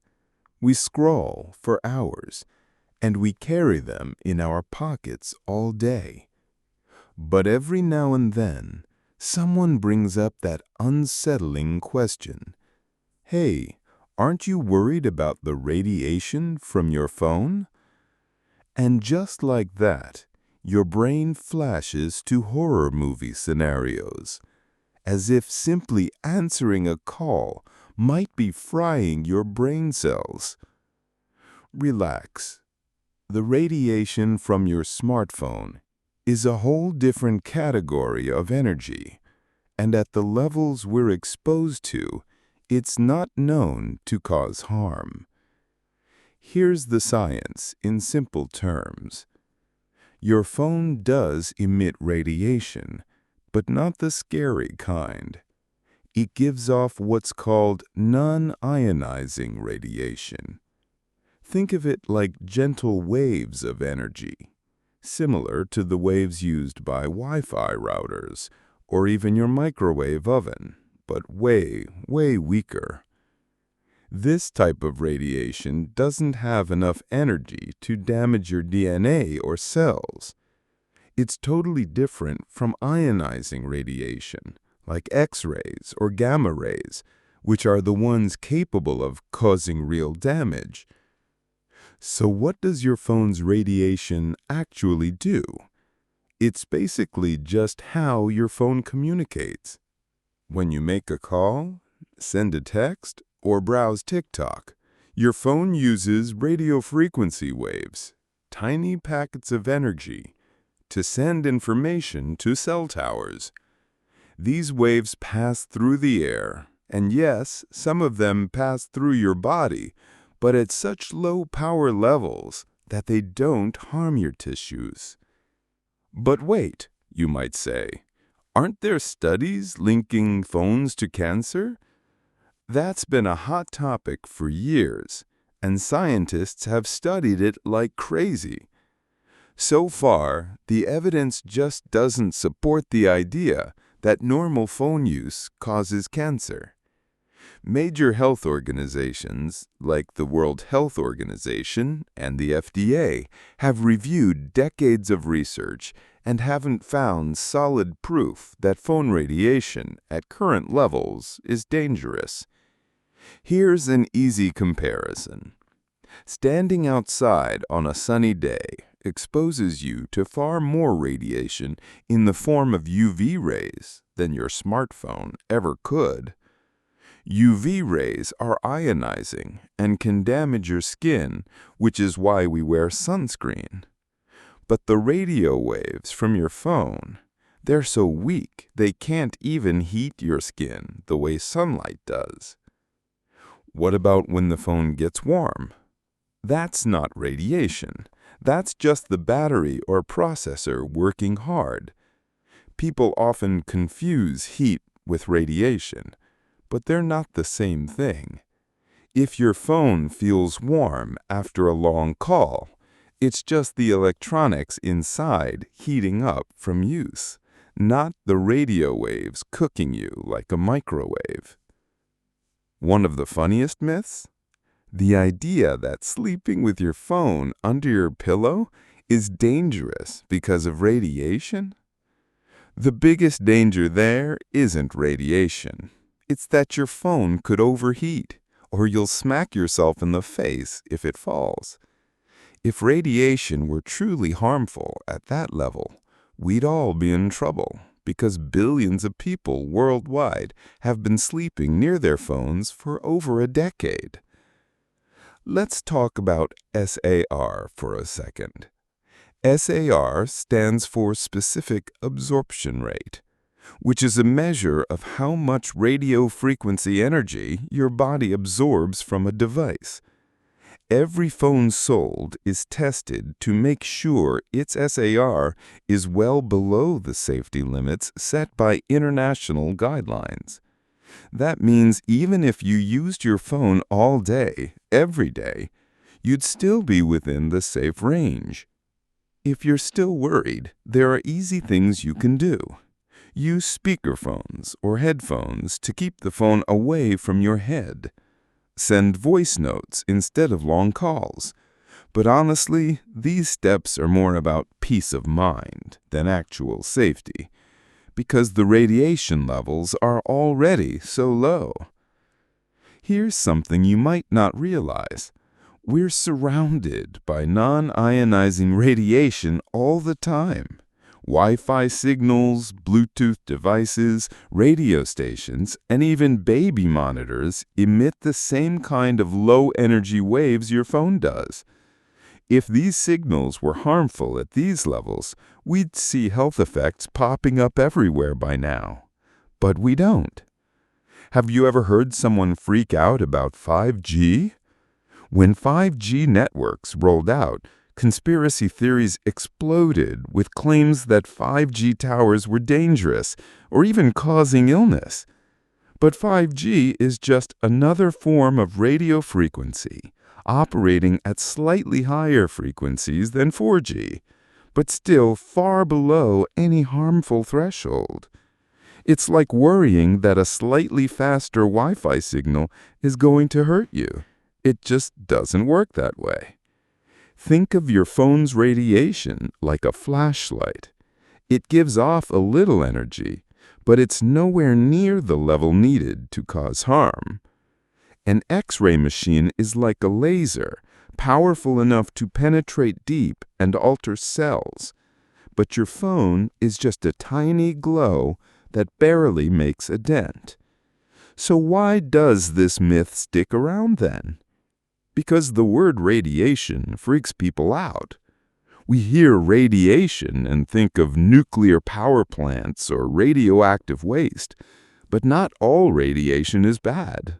Visible light is technically radiation too, and you're literally bathed in it every time you open your curtains. It's all about the type and the intensity. Want proof of how safe phones are? Look at the research on people who've used cell phones daily for decades. If there were a strong link between phone use and something like brain cancer, we'd see a spike in cases by now. But the data just doesn't show that. Scientists keep studying it, of course, but the consensus so far is that there's no clear evidence of harm. Of course, it's smart to use your phone responsibly. Don't glue it to your ear for hours, and maybe avoid holding it right up to your head if you're on a super long call. But that's more about comfort than safety. If radiation levels were truly dangerous, your phone wouldn't even be allowed on the market. Be honest. Have you ever felt a little paranoid when someone mentions phone radiation? We all have at some point. But now you know, the waves coming from your phone are about as threatening as the ones coming from your Wi-Fi router, which is to say, not at all. The bottom line? Smartphone radiation sounds scarier than it really is. It's non-ionizing, meaning it can't damage your cells, and all modern devices are built to stay well within safe limits. If anything, the real danger is staring at your screen too long and wrecking your posture, not the invisible waves coming out of it. Elevator freefall myth. You've seen it in movies, right? The heroes are in an elevator, there's a dramatic snap of a cable, and suddenly, freefall. The elevator plunges like a roller coaster gone rogue, and everyone inside is screaming for their lives. It's such a classic scene that it's easy to believe elevators are basically death traps just waiting to fail. But here's the real truth. Modern elevators are some of the safest machines you'll ever use, and the whole cable snapping and falling to your doom thing is basically a myth. Let's start with the cables themselves. First off, elevators don't just rely on one cable. Most have multiple steel cables, usually 4 to 8, and each of those cables is strong enough to hold the elevator car on its own. That means if one cable ever did fail, which is already rare, the others would still hold the weight without a problem. Think of it like a team of super strong ropes sharing the load. But what if all the cables snap? Well, here's where the real magic comes in. Modern elevators have something called a safety brake system that automatically kicks in if the elevator starts moving faster than it should. This is thanks to an invention in 1852 by a guy named Elisha Otis. Yes, that Otis, the name you see on elevator doors everywhere. He designed a simple but brilliant safety mechanism that locks the elevator car in place if it falls even a little bit too fast. That invention made elevators safe enough to use in skyscrapers, and it's still the core safety principle today. So what's this safety brake? Picture this. On either side of the elevator shaft are sturdy rails. If the elevator starts free falling, which again, almost never happens, a governor, kind of like a speed sensor, triggers a mechanism that clamps onto those rails, stopping the car from falling. And these brakes don't rely on electricity. They're mechanical, so they'll work even if the power goes out. Speaking of power outages, what happens if the lights go off while you're in an elevator? The elevator doesn't just plummet. It's designed to stop gently and stay put until the power comes back or emergency systems kick in. Most modern elevators even have backup power to lower the car to the nearest floor and open the doors, so you're not stuck dangling in the middle of the shaft like some horror movie. Here's something you probably didn't know. Statistically, elevators are far safer than taking the stairs. Sounds crazy, right? But think about it. How many people trip and fall on stairs every year? A lot. Elevators, on the other hand, are involved in extremely few accidents, and when they are, it's almost never due to free fall. Most elevator incidents involve doors closing on something or people misjudging the step between the car and the floor, not cable failures. What about those scary jerks or drops you sometimes feel? That's usually just the elevator car stopping or starting. It can feel like a drop, but it's only a few centimeters of movement, not an actual free fall. The cables and pulleys are constantly in control. The myth of elevator freefall got popular thanks to movies and TV. Action films loved the idea of a dramatic elevator crash because it's such a terrifying concept. But in reality, the systems are so over-engineered that even during earthquakes or fires, the elevator won't just drop. There are emergency brakes, counterweights, shock absorbers at the bottom of the shaft. It's all designed to keep you safe, even in worst-case scenarios. Ever heard that jumping at the last second in a falling elevator will save you? That's another myth, and it's pointless because, 1, modern elevators aren't going to free fall, and 2, your timing would have to be perfect, which it never would be. Instead of worrying about that, it's better to remember that elevators are literally built with layer upon layer of backup systems so that free fall can't happen in the first place. Do elevators ever fail at all? Sure. But it's almost never the cables or brakes. Most elevator failures are things like the doors getting stuck, a sensor glitch, or the car stopping between floors because it's being overly cautious. These machines are designed to err on the side of safety, which means they'd rather stop completely than risk even the slightest issue. Here's a cool fact. In modern skyscrapers, elevators aren't just lifted by cables. Some use hydraulic systems where the car is pushed up by a piston. In those, there's literally no cable to snap. And even hydraulic elevators have backup valves and safety locks to prevent a fall if something goes wrong. What should you actually do if you get stuck in an elevator? The safest thing is to stay put, press the emergency button, and wait for help. Movies make it look cool to climb out of the hatch or pry the doors open, but that's actually dangerous because the elevator could move unexpectedly. Your best bet is to trust the system because it's designed to keep you completely safe while you wait. Think about it this way. Every time you step into an elevator, you're standing inside a machine that's been tested and certified to handle way more stress than you'll ever put on it. Engineers test these things by overloading them, cutting cables on purpose, and triggering every safety system just to prove they work. They are insanely reliable because they have to be. Have you ever felt nervous on a high elevator ride? That's totally normal. It's human instinct to feel uneasy in a metal box hanging by cables. But now that you know that there are multiple cables, emergency brakes, counterweights, and shock absorbers all working together, you can relax. The chance of free fall is basically zero. The bottom line is, the whole elevator cable snap fear is pure Hollywood drama. Modern elevators have layers of safety systems all designed to prevent free fall. They're one of the safest forms of transportation in the world. Airplane turbulence. You're on a flight, everything's smooth, you're sipping your drink, and then it happens. The plane suddenly shakes, dips, and rattles like it's riding over invisible potholes. Your stomach drops, your knuckles turn white as you grip the armrest, and you can't help but think, oh no, is this it? Is the plane going down?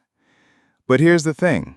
Turbulence feels terrifying, but it's almost never dangerous. In fact, modern airplanes are designed to handle turbulence like a pro. It's just us humans who get freaked out. Let's talk about what turbulence really is. Imagine driving down a bumpy road. That's basically what's happening in the air. The atmosphere is full of moving currents, pockets of warm and cold air, and wind patterns. When your plane hits one of these bumpy spots, it shakes a little while adjusting to the changes in airflow. That's all turbulence is, shifting air, not some sign that the plane is failing or falling. Here's something wild. Pilots actually know when turbulence is coming most of the time. They get weather reports, radar data, and even warnings from other planes. So when the seatbelt sign comes on, it's not because they're panicking, it's because they're preparing for a patch of rough air and want everyone safely seated. Most of the time, turbulence is mild enough that the pilots barely notice it. But we passengers feel every bump because we're not used to flying through air currents. Planes are built to take way more than turbulence dishes out. These things are engineering marvels. The wings, for example, can bend and flex like crazy without breaking. If you've ever looked out the window during turbulence and seen the wingtips wobble, don't worry, they're supposed to do that. Engineers test them under extreme stress, far beyond anything they'd experience in real life. What feels like the plane is shaking apart to us is just normal flexing for the aircraft. So why does it feel so scary? It's because we're not in control. When you're driving over potholes in your car, you barely think twice. But when you're 35,000 feet in the air and the whole cabin rattles, your brain goes, "This is wrong, we're falling." Except you're not. Turbulence rarely changes the altitude of the plane by more than a few feet, and pilots are trained to keep the ride as smooth as possible. To them, turbulence is like hitting a speed bump. But can turbulence crash a plane? It's practically unheard of. Turbulence alone isn't powerful enough to bring down a commercial airliner. The only real risk is if someone isn't wearing a seatbelt and gets tossed around, which is why flight attendants always remind you to buckle up even when the ride is smooth. It's not about the plane's safety, it's about your safety inside the cabin. There are different kinds of turbulence, by the way. There's thermal turbulence, caused by rising warm air, mechanical turbulence, caused by air moving over mountains or buildings, and clear air turbulence, the sneaky kind that happens without clouds or storms. Pilots know how to navigate all of these, and planes are equipped to handle every scenario. Even when turbulence is strong enough to make you spill your coffee, the plane is nowhere near its limit. Here's something that might calm your nerves. Most pilots will just adjust their altitude to find smoother air if the turbulence is annoying.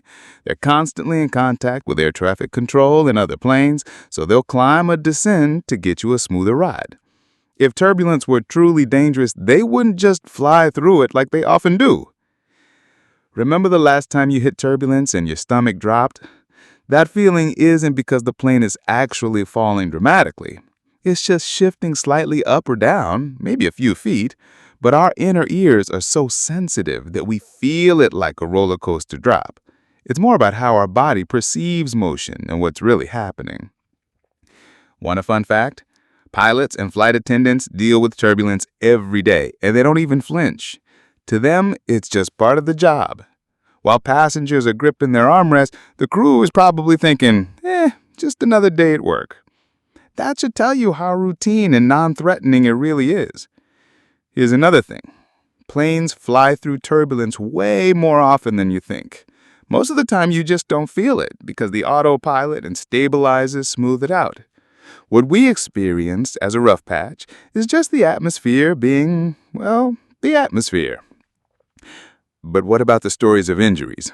Those happen, but they're almost always because someone wasn't wearing a seatbelt during unexpected turbulence. If you stay buckled up, you're safe. That's why flight attendants keep telling you to keep that belt fastened even when the sign is off. It's just common sense. Think about it this way. Turbulence is like bumps on a long road trip. Annoying, sure. Dangerous? Not really. You don't pull over every time the car shakes a little, right? Airplanes treat turbulence the same way. What's the worst turbulence can do? It might delay drink service. That's about it. The plane is designed to handle forces way greater than turbulence, including lightning strikes, heavy winds, and even bird strikes. Compared to all that, turbulence is just a mild inconvenience.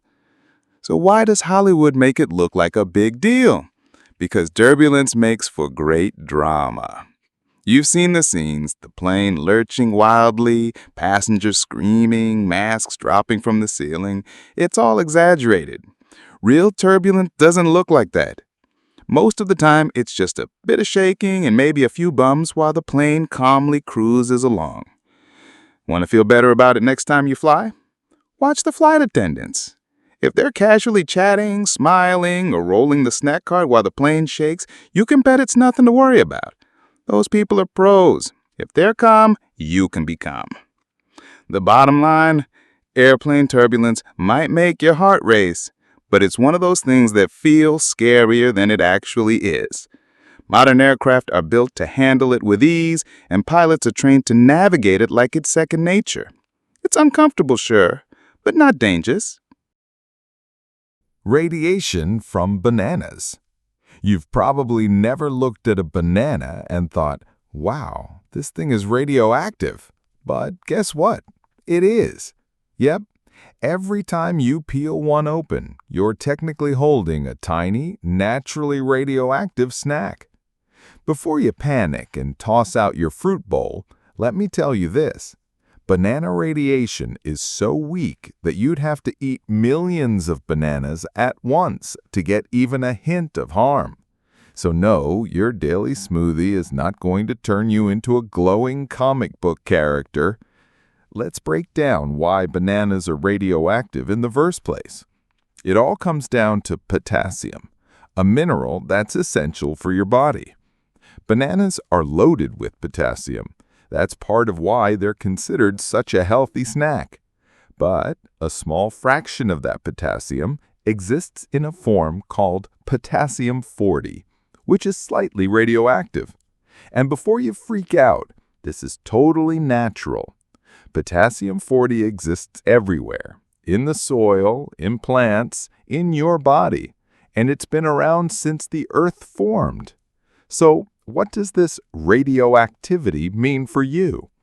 Pretty much nothing. The amount of radiation from a banana is so tiny that your body doesn't even notice it. Scientists have a funny way of illustrating just how harmless it is. They use something called the banana equivalent dose. It's literally a unit of measurement for radiation, and one banana gives you about 0.1 microsieverts of radiation. For comparison, you get around 10 microsieverts just from sleeping next to another human for 8 hours. And a single X-ray, that's about 100,000 times the radiation of a banana. Here's the cool part. You're actually radioactive too. Your body naturally contains potassium 40 because potassium is vital for muscle function, nerve signaling, and keeping your heartbeat steady. So when you eat a banana, you're not adding something unnatural to your body. You're just replenishing what's already there. But wait, doesn't the word radiation sound dangerous? That's because we usually hear about it in scary contexts. Nuclear accidents, medical scans, or science fiction movies where radiation turns people into mutants. In reality, radiation is everywhere, all the time. The ground you walk on, the air you breathe, and even the food you eat all emit tiny amounts of natural radiation. Bananas just get singled out because they have a slightly higher level due to their potassium content. Here's a fun fact. If you put a big shipment of bananas in a shipping container and sent it through a port, the container could actually set off radiation detectors. That's how sensitive these scanners are. But does that mean bananas are dangerous? Not at all. It just means the machines are detecting an incredibly small, harmless signal. How many bananas would you need to eat to be in danger? Scientists did the math. You'd need to eat about 10 million bananas in one sitting to get a lethal dose of radiation. And, well, you'd die from eating too many bananas way before the radiation ever got to you. Your stomach can't handle that kind of potassium overload. Your heart would literally stop from all that potassium long before radiation was an issue. So why do people even bring this up? Because it's an interesting way to explain that not all radiation is harmful. Bananas are like the poster child for natural, harmless radioactivity. It's a good reminder that radiation isn't automatically a bad word. Your own body emits about 4,000 times more radiation in a single day than one banana does. Have you ever been scared off from using a microwave because someone said it emits radiation? Well, guess what? The banana on your counter technically does too, but nobody's afraid of that. It's all about understanding what kind of radiation we're talking about. Ionizing radiation, like what comes from nuclear materials, is dangerous in high doses. Non-ionizing, or naturally weak radiation, like from bananas, is basically harmless. Another fun fact, potassium 40 has a half-life of about 1.25 billion years. That means it's been sitting in nature, doing its thing, for longer than humans have existed. It's not some new artificial problem. It's just part of the natural world. Here's a thought experiment.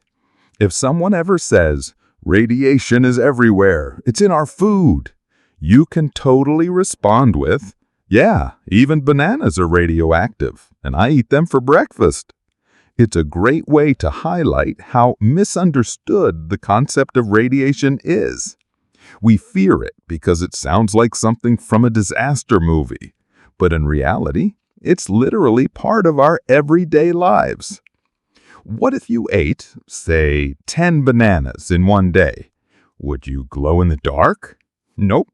The radiation dose would still be less than you'd get from taking a short flight on an airplane. In fact, flying exposes you to much more cosmic radiation because you're above most of the Earth's protective atmosphere. And nobody's freaking out about their vacation flights. It's kind of funny when you think about it. Bananas are this cheerful, harmless fruit, bright yellow, sweet, and packed with nutrients. And yet, if you told someone, hey, that's radioactive, they might look at it like it's a toxic waste barrel. Meanwhile, they're scrolling on their phone, which emits electromagnetic radiation constantly. Perspective really is everything. So what's the real danger of bananas? Maybe slipping on a peel like in the cartoons. Beyond that, the radioactive banana thing is more of a quirky science fact than anything scary. Want to hear something even stranger? Brazil nuts are actually more radioactive than bananas because they absorb radium from the soil where they grow. But nobody's panicking about trail mix. We just don't notice because it's so incredibly harmless in the doses we eat. The bottom line, bananas are slightly radioactive, yes, but so are you, the ground you walk on, and most of the foods you eat. It's just part of the natural world, and it's nothing to be afraid of. In fact, bananas are still one of the healthiest snacks out there, and the only thing they're likely to kill is your craving for junk food. Talking to yourself. You've caught yourself doing it, haven't you? Maybe you were pacing around the house, muttering something like, okay, keys, where did I put them? Or maybe you were talking yourself through a problem like, all right, first I'll do this, then I'll handle that. And then, just for a second, you think, wait, am I going crazy? Nope, you're not losing your mind. Talking to yourself is actually a sign that your brain is working really well, not that something's wrong. Here's the truth. Talking to yourself is something almost everyone does, but we've been taught to think it's weird or a little mad. The stereotype of someone mumbling to themselves is always linked to being unhinged, right? But in reality, self-talk is one of the most powerful tools your brain uses to think clearly, solve problems, and manage emotions. It's like giving your thoughts a microphone. Suddenly, what's inside your head becomes structured and easier to process. There are actually different kinds of self-talk. Sometimes you're just narrating what you're doing, like when you say, okay, put this here, move that there. That's called instructional self-talk, and it helps you focus on tasks. Other times you might be giving yourself a pep talk. You got this. Don't mess this up. That's motivational self-talk, and athletes use it all the time to boost performance. And then there's just the random stream of consciousness stuff we all do when our brains are on autopilot. Why does it help so much? Because saying things out loud forces your brain to slow down and process them in a logical order. When thoughts are bouncing around in your head, they can feel overwhelming or messy. But once you put them into words, they suddenly make sense. It's like untangling a bunch of wires just by talking through where each one goes. Think about it. When you're looking for something you've lost, you're way more likely to find it if you talk yourself through the search. Saying, where did I last have my wallet? Oh yeah, I was on the couch. No wait, I grabbed it when I went to the kitchen. Actually triggers your memory in a way silent thinking doesn't. Your brain loves that verbal cue. Ever wonder why kids talk to themselves while they play? It's not because they're crazy. It's because talking out loud helps them learn and think.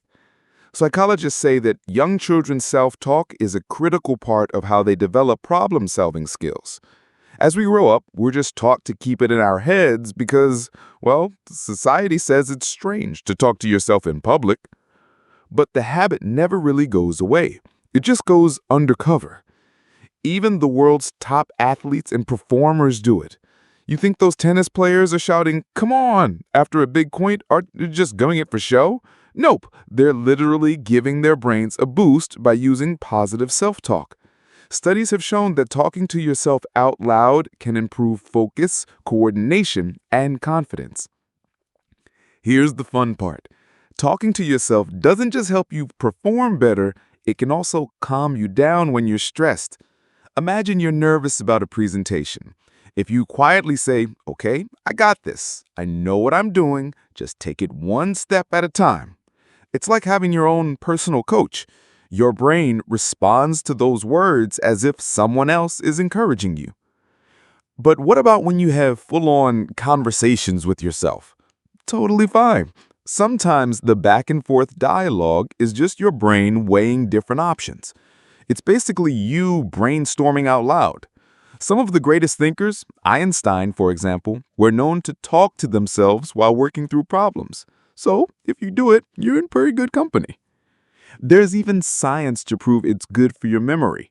Researchers found that people who talk to themselves while learning or performing a task often remember things better. Saying, "I need milk, bread, and eggs," while walking through the store actually reinforces those items in your mind more effectively than just silently repeating them. What's the difference between healthy self-talk and something more serious? The main thing is awareness. If you know you're talking to yourself, you're fine. If it helps you focus or problem solve, that's completely normal. Mental health issues only come into play when someone is hearing voices they don't recognize as their own. That's a whole different thing.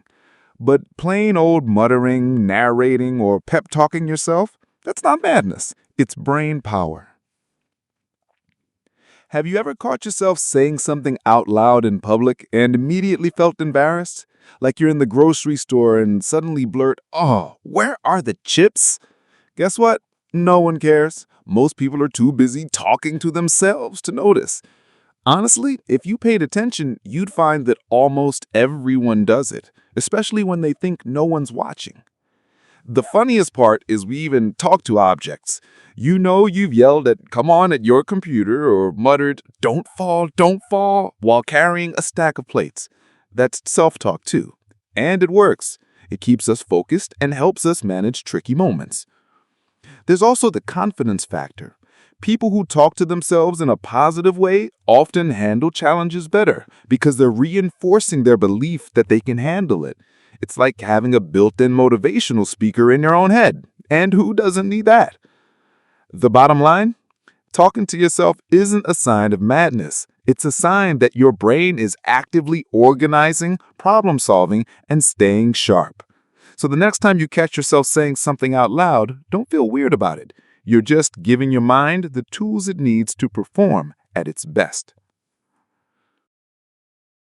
Children's imaginary friends. Picture this. You walk past your kid's room and hear them chatting away. At first, you think they're on the phone or playing with a toy. But then you hear something like, "No, I don't want to do that. You do it." And there's no one else in the room. Cue the creepy music, right? But before you call a ghost hunter or start imagining your house is haunted, relax. Your kid isn't summoning spirits. They're probably just talking to an imaginary friend. And that's not only normal, but actually a healthy part of childhood development. Imaginary friends aren't spooky, they're brilliant. Kids have wild imaginations, and when they create a friend that doesn't exist in the physical world, it's their way of exploring emotions, practicing social skills, and problem solving. Think of it as their brain running little test scenarios in the safest way possible. Instead of saying something scary or silly to another child, they try it out on their imaginary buddy first. Why do kids make imaginary friends in the first place? Simple. They're natural storytellers. Their brains are wired to play, invent, and make sense of the world. Creating an imaginary friend is like building a character in a game, except this character can listen, talk back in the child's mind, and be whatever the child needs them to be. Maybe this friend is brave, funny, or just someone who always says yes when mom or dad says no. Studies have shown that imaginary friends are surprisingly common. About 65% of kids have one at some point, and it usually happens between ages 3 and 7. It's around this time that kids are learning how to navigate friendships and emotions, and having a pretend friend gives them a safe space to practice. They can argue with this friend, tell secrets, or even blame them for the crayon marks on the wall. Yes, kids are sneaky. Does having an imaginary friend mean something is wrong? Not at all.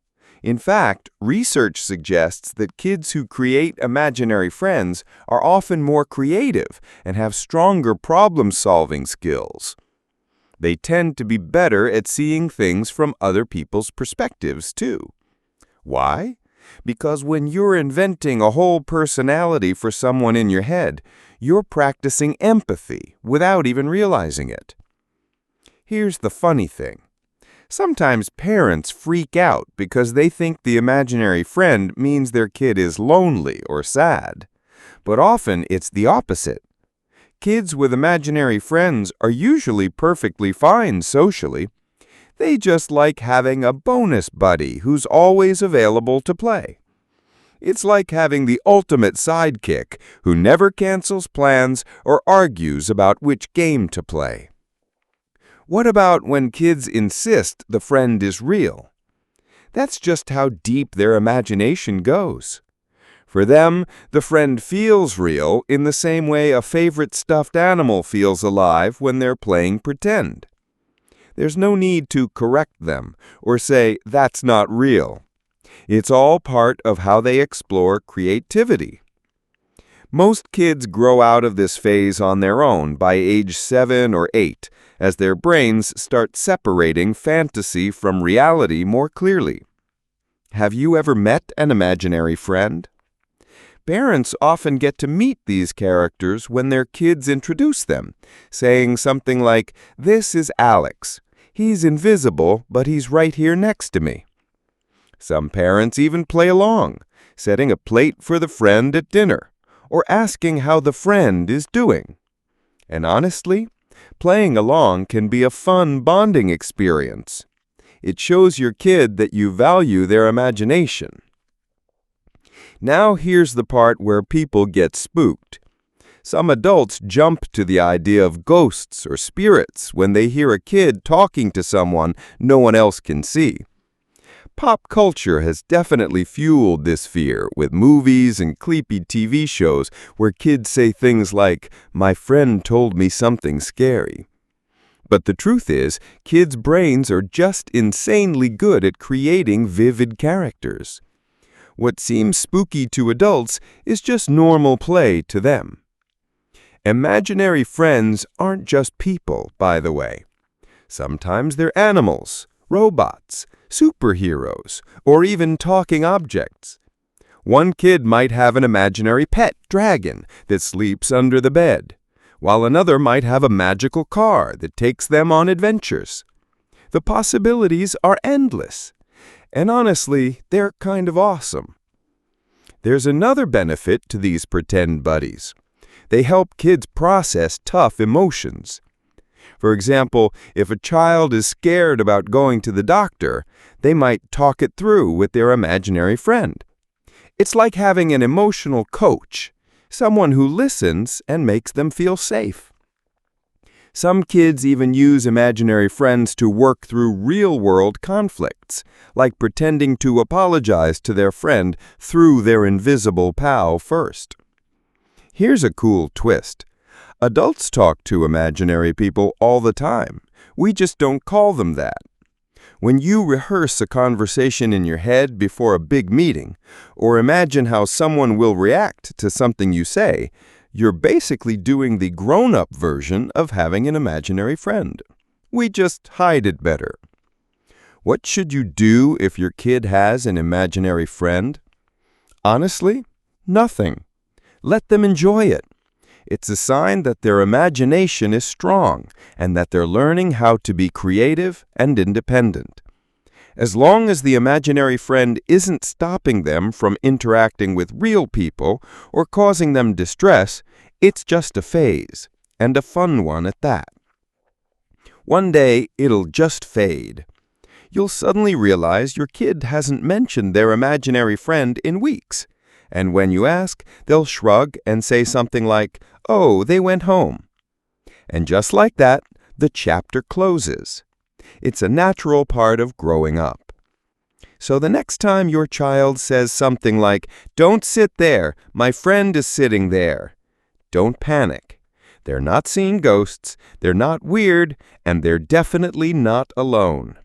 They're just building worlds inside their mind. And that's something to celebrate, not fear. The bottom line is, imaginary friends aren't creepy.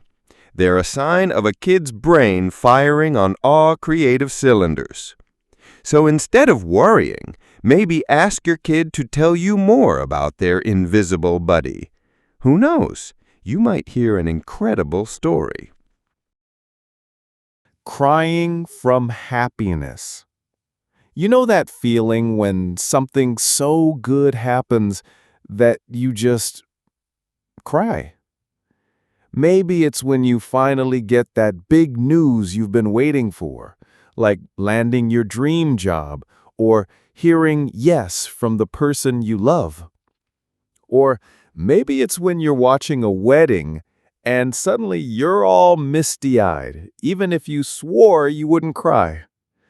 And in the back of your mind, you think, wait, why am I crying? Aren't tears supposed to mean sadness? Nope. Sometimes, crying is your brain's way of saying, this is too much happiness for me to handle right now. Crying from happiness isn't a breakdown. It's actually a form of emotional balance. Your brain and body have this incredible way of processing overwhelming feelings, whether good or bad. When something so powerful hits you, like joy, so big it's almost overwhelming, your body responds by releasing it through tears. It's like your emotional system hits the overflow button, and tears are the pressure valve. Think about it. When we feel intense sadness, we cry to release pain. But when we feel intense joy, we sometimes cry for the same reason, to let all that energy out. It's not a sign of weakness. It's a sign of being deeply human. Your body isn't confused. It's just saying, this moment is so important, I can't keep all these feelings bottled up. Why does the body choose crying, of all things? Scientists believe it's partly because crying is tied to strong emotional shifts. Whether you're sad or happy, tears are a universal way of expressing something words can't quite capture. Crying also helps calm your nervous system.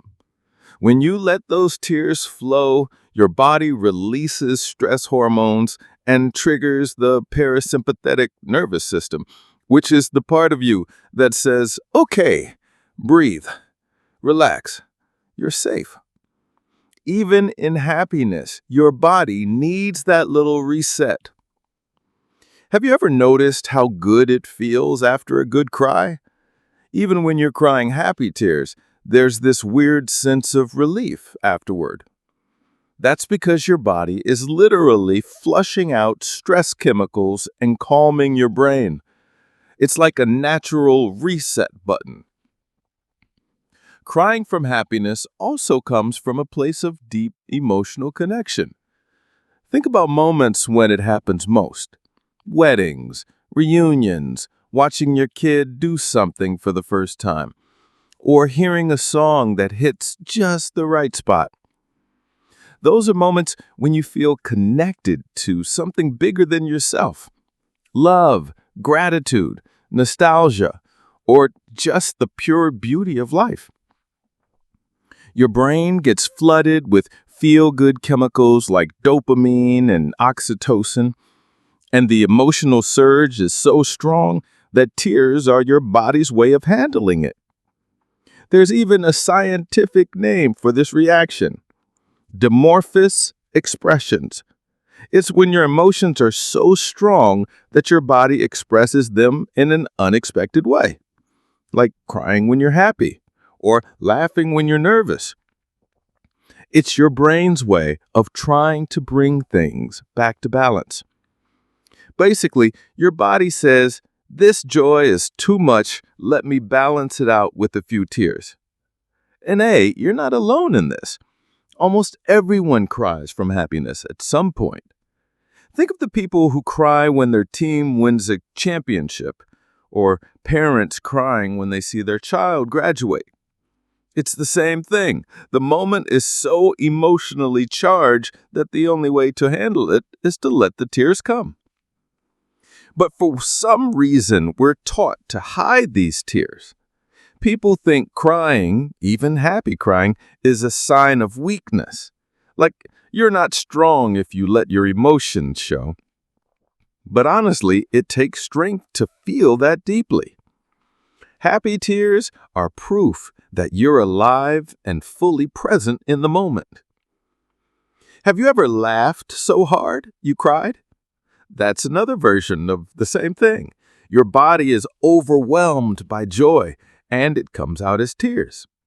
It's completely normal and actually kind of amazing when you think about it. Your emotions are powerful enough to create a physical response.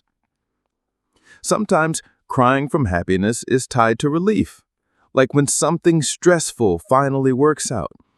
Maybe you've been waiting for test results and they're good. The tears come because all that built-up stress suddenly has somewhere to go.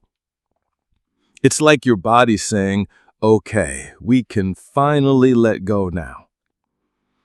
There's also this interesting social aspect to happy crying. When you cry at something beautiful or moving, it shows others how much you care. It's a sign of empathy and connection. People who cry when they're happy are often highly empathetic. They feel emotions deeply, both their own and others. Here's something comforting. Crying from happiness isn't a sign that you're too emotional or unstable. It's just a natural part of being human. Our brains are wired to react strongly to moments of joy because those moments are important. They're the ones we remember most. Even some cultures celebrate happy tears. In certain places, crying at weddings or big life events is seen as a blessing, a sign of deep love and gratitude. It's not just accepted, it's expected. So how do you know if your tears are the happy kind? Usually they come with a smile, maybe even laughter, and that warm, fuzzy feeling in your chest. You're not crying because you're hurt or upset. You're crying because the moment is just too beautiful not to. If you've ever teared up watching a movie or hearing a song, you know the feeling. It's not sadness. It's something bigger, something your heart can't quite hold without spilling over. And that's okay. The bottom line, crying from happiness is one of those strange, beautiful human quirks that remind us how complex and amazing our emotions are. It's not a weakness. It's not confusing. It's your body's way of saying, "This matters. This is beautiful. Don't forget this moment." Blushing during social anxiety. You know that sudden rush of heat in your face when someone calls you out unexpectedly? Maybe you're giving an answer in class, or someone compliments you in front of a group, and bam, your cheeks feel like they're on fire, and you know they're turning bright red. It's like your own face just decided to announce, "Hey, I'm feeling awkward right now." The worst part? The more you notice it, the redder you seem to get. But here's the thing. Blushing isn't a flaw.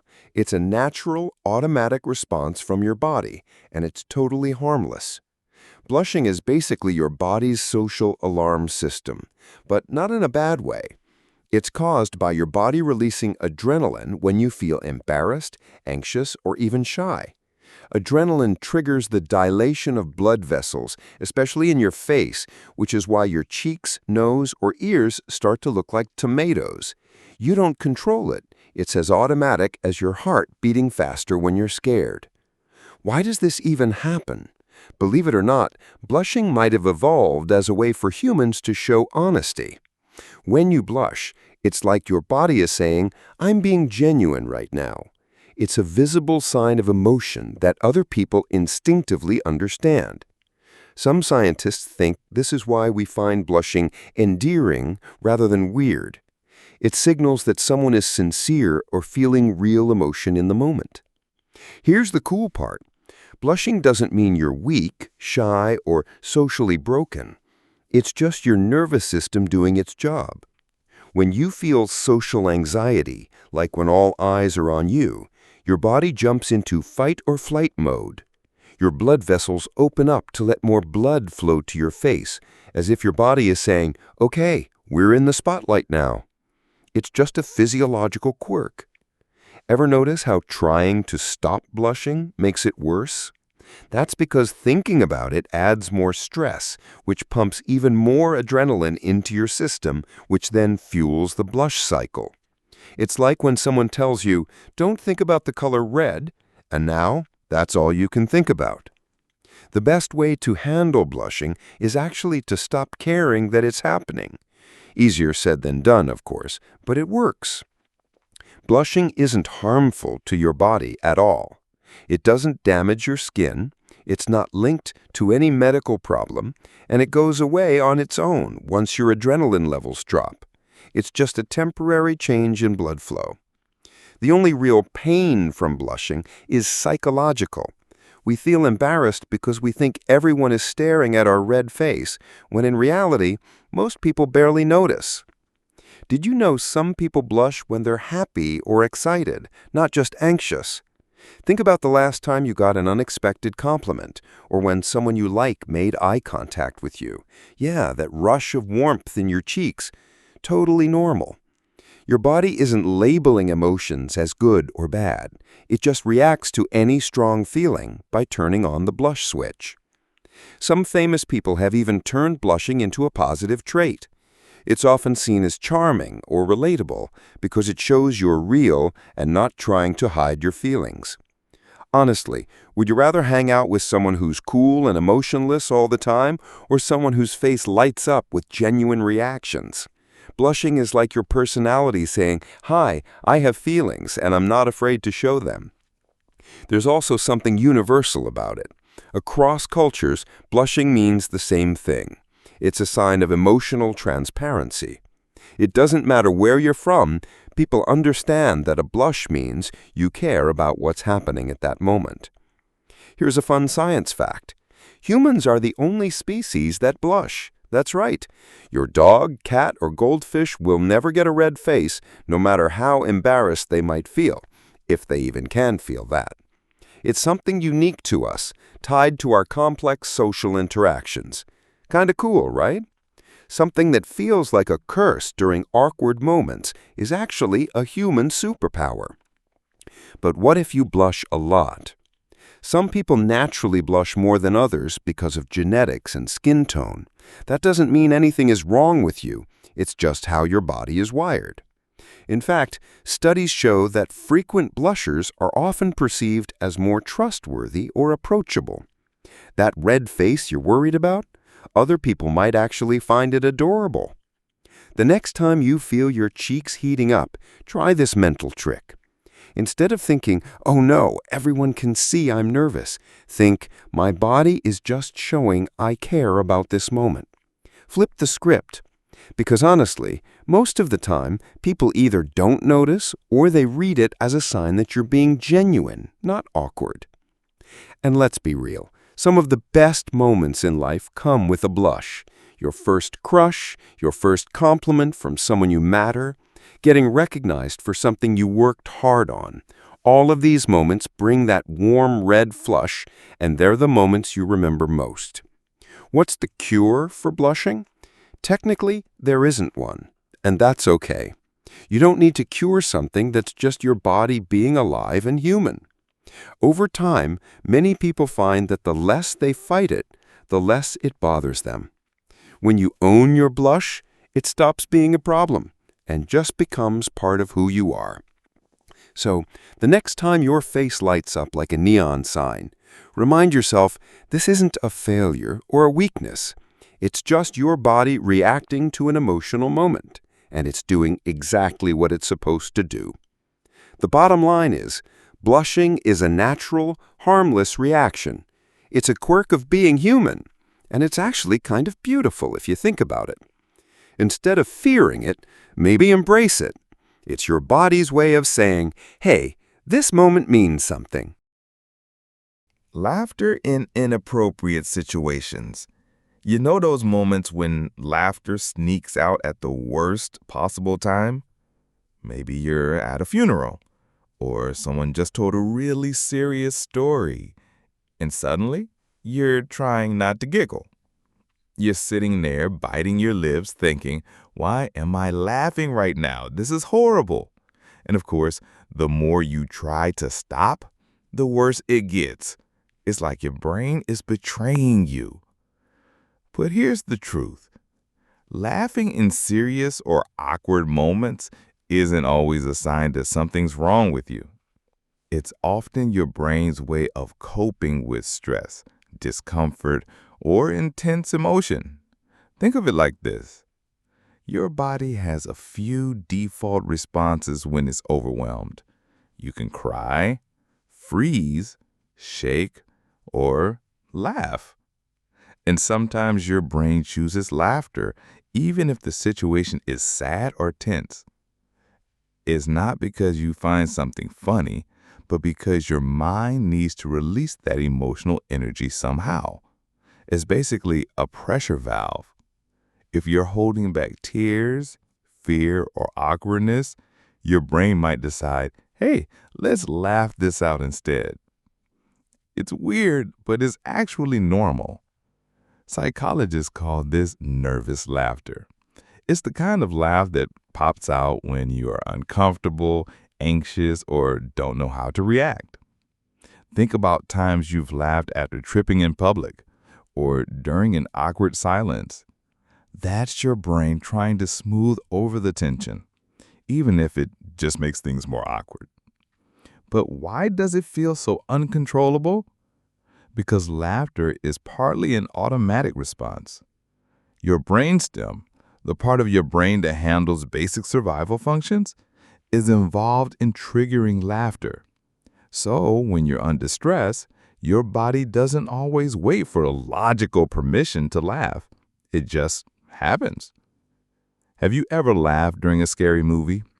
That's a classic example of your body trying to process fear.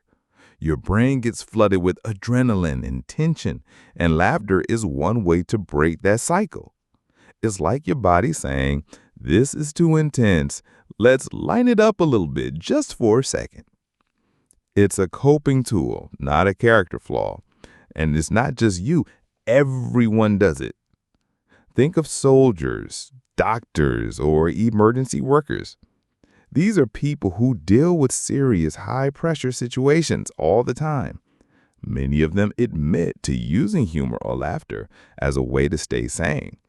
If they didn't, the stress could be overwhelming. It's called gallows humor, joking or laughing in dark situations as a way to cope. So why does laughing at the wrong time make us feel guilty? Because we think it looks like we're being insensitive. But here's the thing. You're allowed doesn't mean you don't care. In fact, it's often the opposite. Sometimes we laugh because the emotions are so strong, we don't know what else to do. It's your brain trying to handle too many feelings at once. There's even science to back this up. Studies have shown that people are more likely to laugh when they're anxious or uncomfortable. It's your nervous system's way of diffusing the stress. Think of it like a tiny emotional outburst that helps you reset. Remember being a kid in class, trying not to laugh when the teacher was scolding someone? It's the worst. You're sitting there shaking, covering your mouth, and you're not even laughing because something is funny. You're laughing because the situation is tense and your brain can't handle the pressure. That's the same thing happening in adult situations, just with more serious stakes. Sometimes laughter during inappropriate moments is your brain's way of reclaiming control. When life throws something heavy at you, like bad news or a heartbreaking moment, laughter is like saying, "This won't break me. I can still smile." It's not disrespectful. It's a form of emotional resilience. But what about when other people don't get it? Yeah, that's the hard part. They might see your laughter and think you're being rude or insensitive. The key is to understand your own reaction. If you feel the laugh bubbling up, take a deep breath, look away, or excuse yourself for a moment. It's not about forcing the laughter to stop, which rarely works, but about managing the situation with grace. Ever laughed when someone told you bad news and you immediately said, "Oh my gosh, I don't know why I just laughed"? That's your brain default into a response it knows will release tension. It doesn't mean you're heartless. It means your emotional wiring is a little scrambled under pressure, which, let's be honest, happens to everyone. There's also this thing called incongruity in humor. Sometimes your brain just finds something weird or surprising about a serious situation, not in a mean way, but in a "this feels surreal" way. That disconnect between what's happening and what you expect can trigger an automatic laugh. It's like your brain is saying, "This doesn't compute. Let me just laugh for a second." Here's something comforting. Laughing in an inappropriate moment doesn't mean you're broken. It means you're human. Emotions are messy. They don't always line up neatly with what's happening around us. And honestly, sometimes that little burst of laughter is exactly what you need to keep from falling apart. In fact, laughing during tough times can be a sign of strength. It shows that you can find a release valve even when things are rough. It's your body's way of saying, "I'm going to get through this." Think about all the times laughter helped you survive something awkward or scary, like tripping in front of a crowd and laughing at yourself instead of running away, or cracking a joke when a meeting gets too tense. That's laughter doing its job. It's a social tool that smoothes out the rough edges of life. The bottom line? Laughter in inappropriate situations isn't a disorder or a sign that something's wrong with you. It's a coping mechanism. Your body's weird but brilliant way of dealing with overwhelming emotions. So the next time it happens, don't beat yourself up. Just recognize it for what it is. Your brain trying its best to keep you steady. Introversion. Have you ever heard someone say, "Oh, they're so quiet, something must be wrong," as if not talking all the time means you're broken or antisocial? That's the misunderstanding introverts have been dealing with forever. Introversion isn't a flaw or a social defect. It's just a personality type, and a pretty powerful one at that. Some of the most creative, thoughtful, and successful people on the planet are introverts. Think Albert Einstein, Bill Gates, or even Emma Watson. They're living proof that being introverted isn't a weakness. It's a different kind of strength. So what exactly is introversion? It's not about being shy or hating people. Introverts just feel more energized when they're alone or in small groups rather than in big, noisy social situations. Imagine your energy is like a phone battery. For extroverts, socializing charges them up. But for introverts, it's the opposite. Socializing can drain them, even if they enjoy it. Alone time isn't just a preference for introverts, it's how they recharge. Does that sound familiar? Maybe you're the type who loves hanging out with friends, but needs to detox with some quiet time afterward. Or maybe you're the person who prefers deep, one-on-one conversations over loud parties. That doesn't mean you're antisocial or awkward. It means your brain is wired differently. Here's the science behind it. Introverts have a more active parasympathetic nervous system, which is the part of the body that helps you relax and process things quietly. Their brains also respond differently to dopamine, the chemical linked to excitement and reward. While extroverts crave big dopamine spikes from loud, high-energy environments, introverts often find that overwhelming.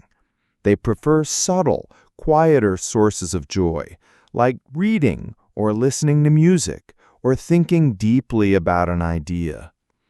Think about how society treats introverts. We live in a world that often praises the loudest voice in the room. People assume being outgoing equals confidence and success.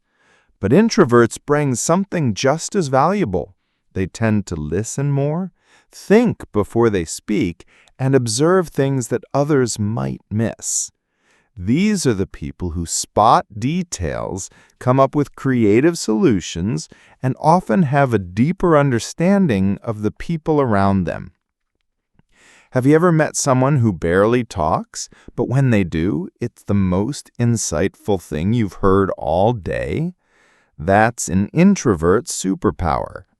While others are busy filling the silence, introverts are thinking, analyzing, and waiting until they have something meaningful to add.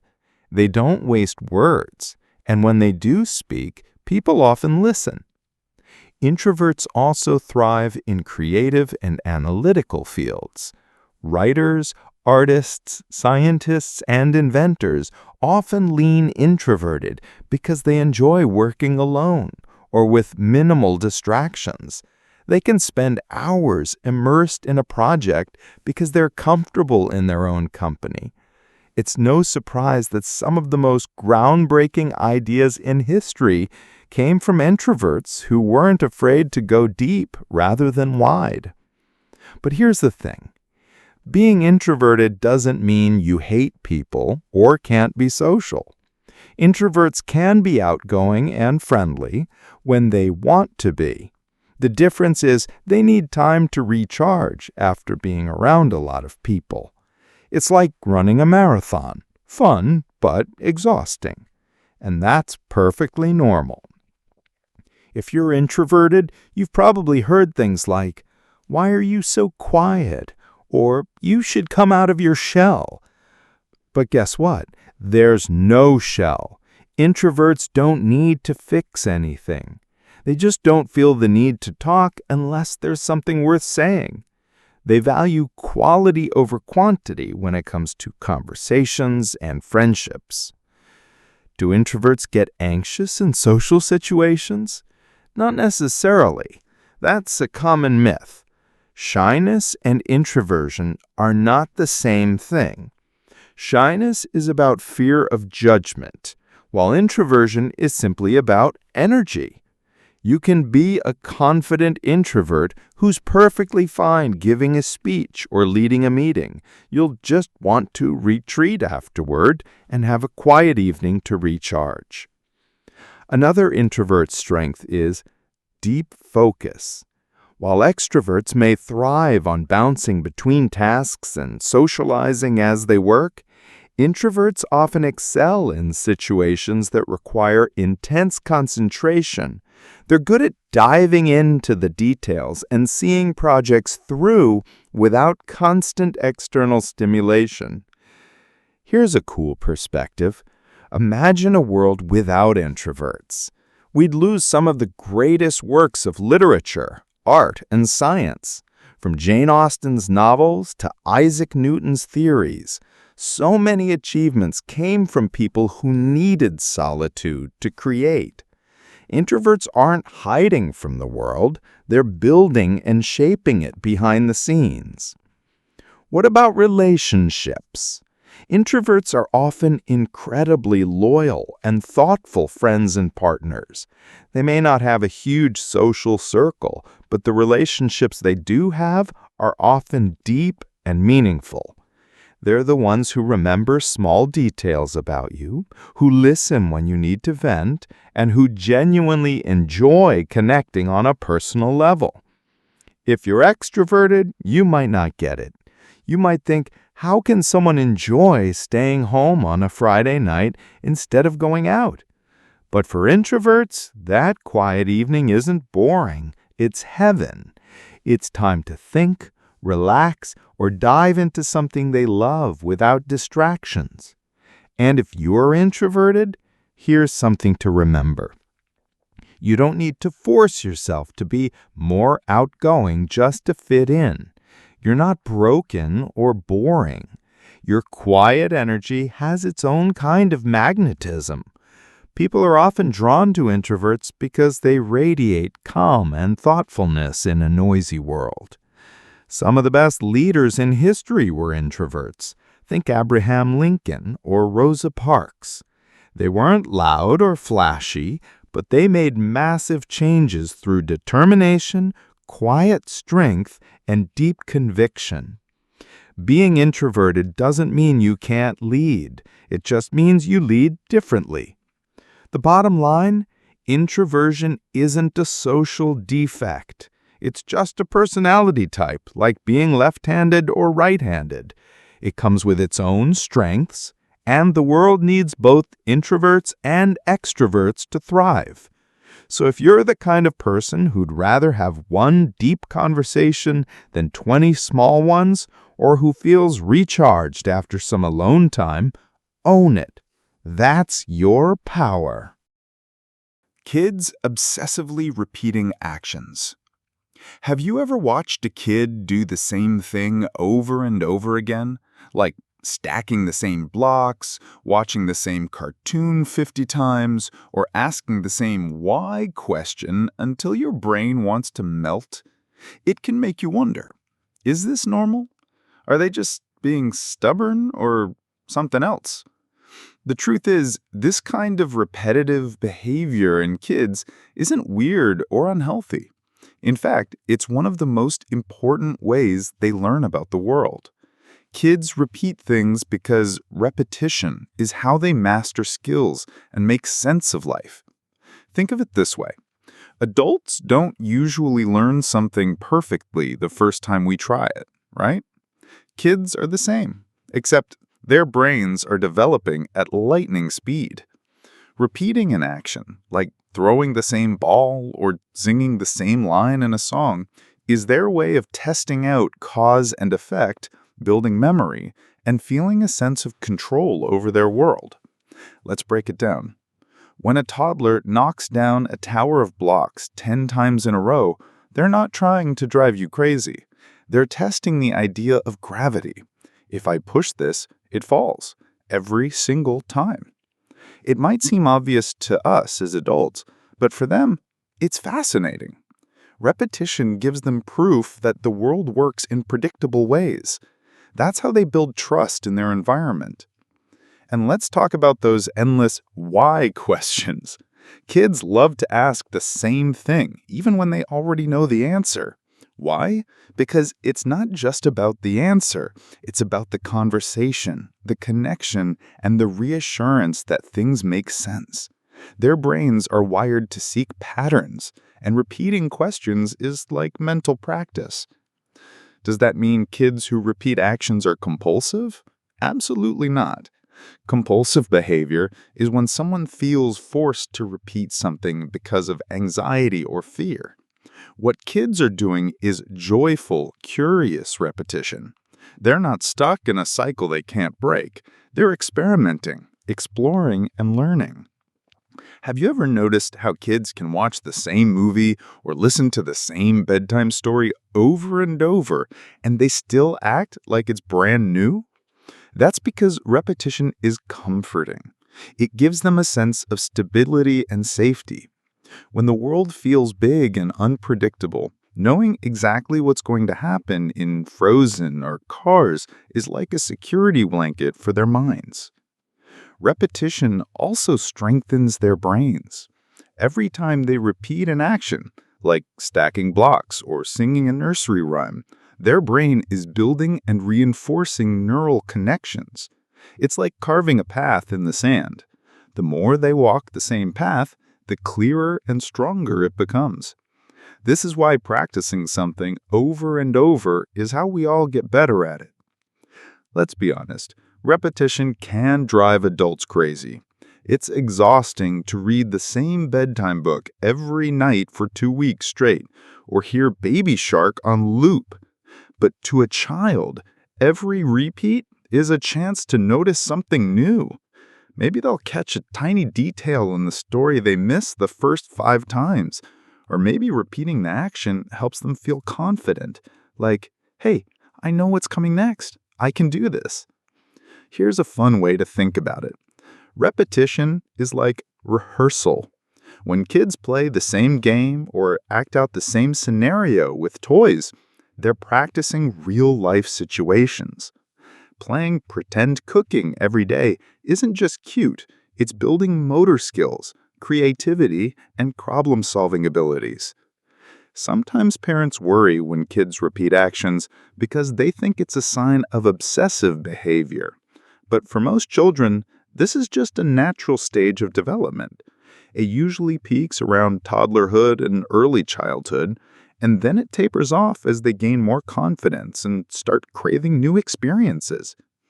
Did you know adults do this too? We just don't notice it as much. Ever rewatch your favorite movie for comfort or listen to the same song on repeat because it makes you feel good? That's the adult version of what kids do.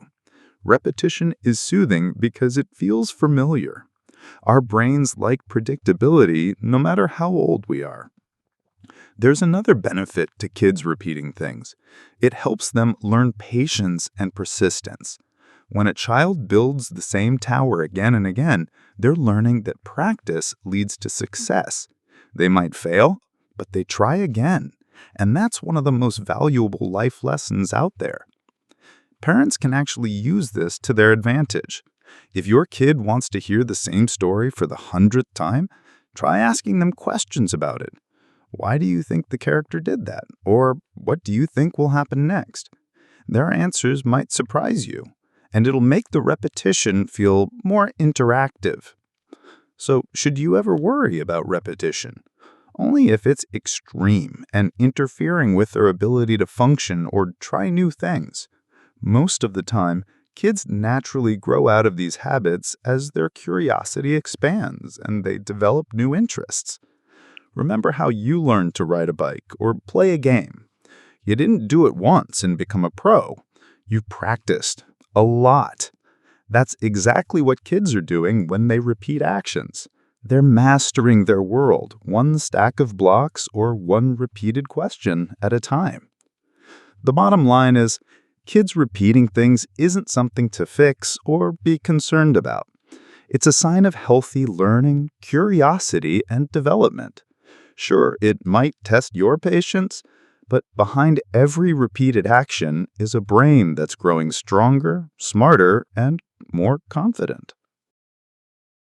Feeling like you're falling when waking up. Have you ever been half asleep, drifting off into dreamland, when suddenly, whoosh, it feels like you're falling off a cliff? Your whole body jolts awake, your heart pounds, and for a second, you're not even sure where you are. It's like your brain hit the panic button for no reason at all. But here's the truth. That weird falling sensation isn't a sign of something wrong with your brain. It's called a hypnic jerk, and it's a totally normal part of how your body transitions into sleep. So what is a hypnic jerk exactly? It's a sudden muscle spasm that happens just as you're starting to fall asleep.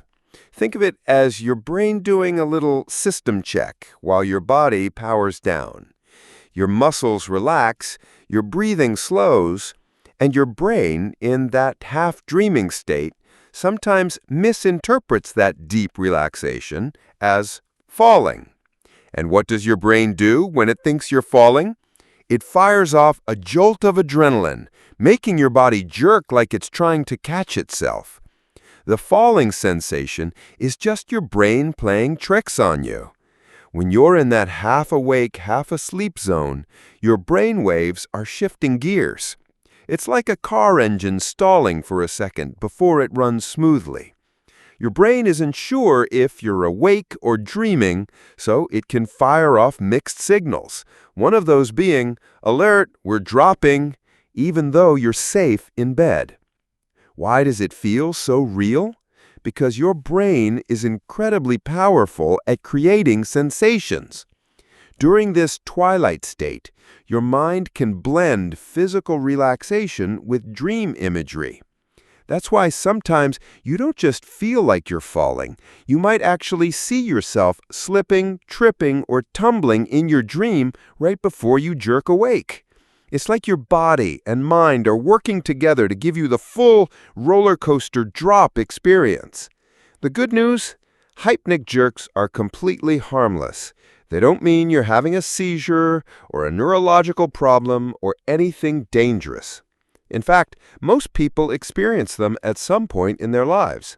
Some studies suggest that up to 70% of adults have them, though not everyone remembers because they happen so quickly. What triggers that falling sensation more often? Stress and exhaustion are big ones. When you're overtired, your brain transitions into sleep faster and a little more chaotically, which can cause more misfires. Caffeine or heavy exercise late in the day can also make your nervous system more on edge, increasing the chances of a hypnic jerk. Even sleeping in an awkward position, like when your neck is tilted weirdly on the couch, can trick your body into firing off one of these jolts. Ever notice how it happens just as you're finally comfortable? That's because hypnic jerks typically occur in the first stage of sleep. This is when your muscles are starting to relax, but your brain is still somewhat alert.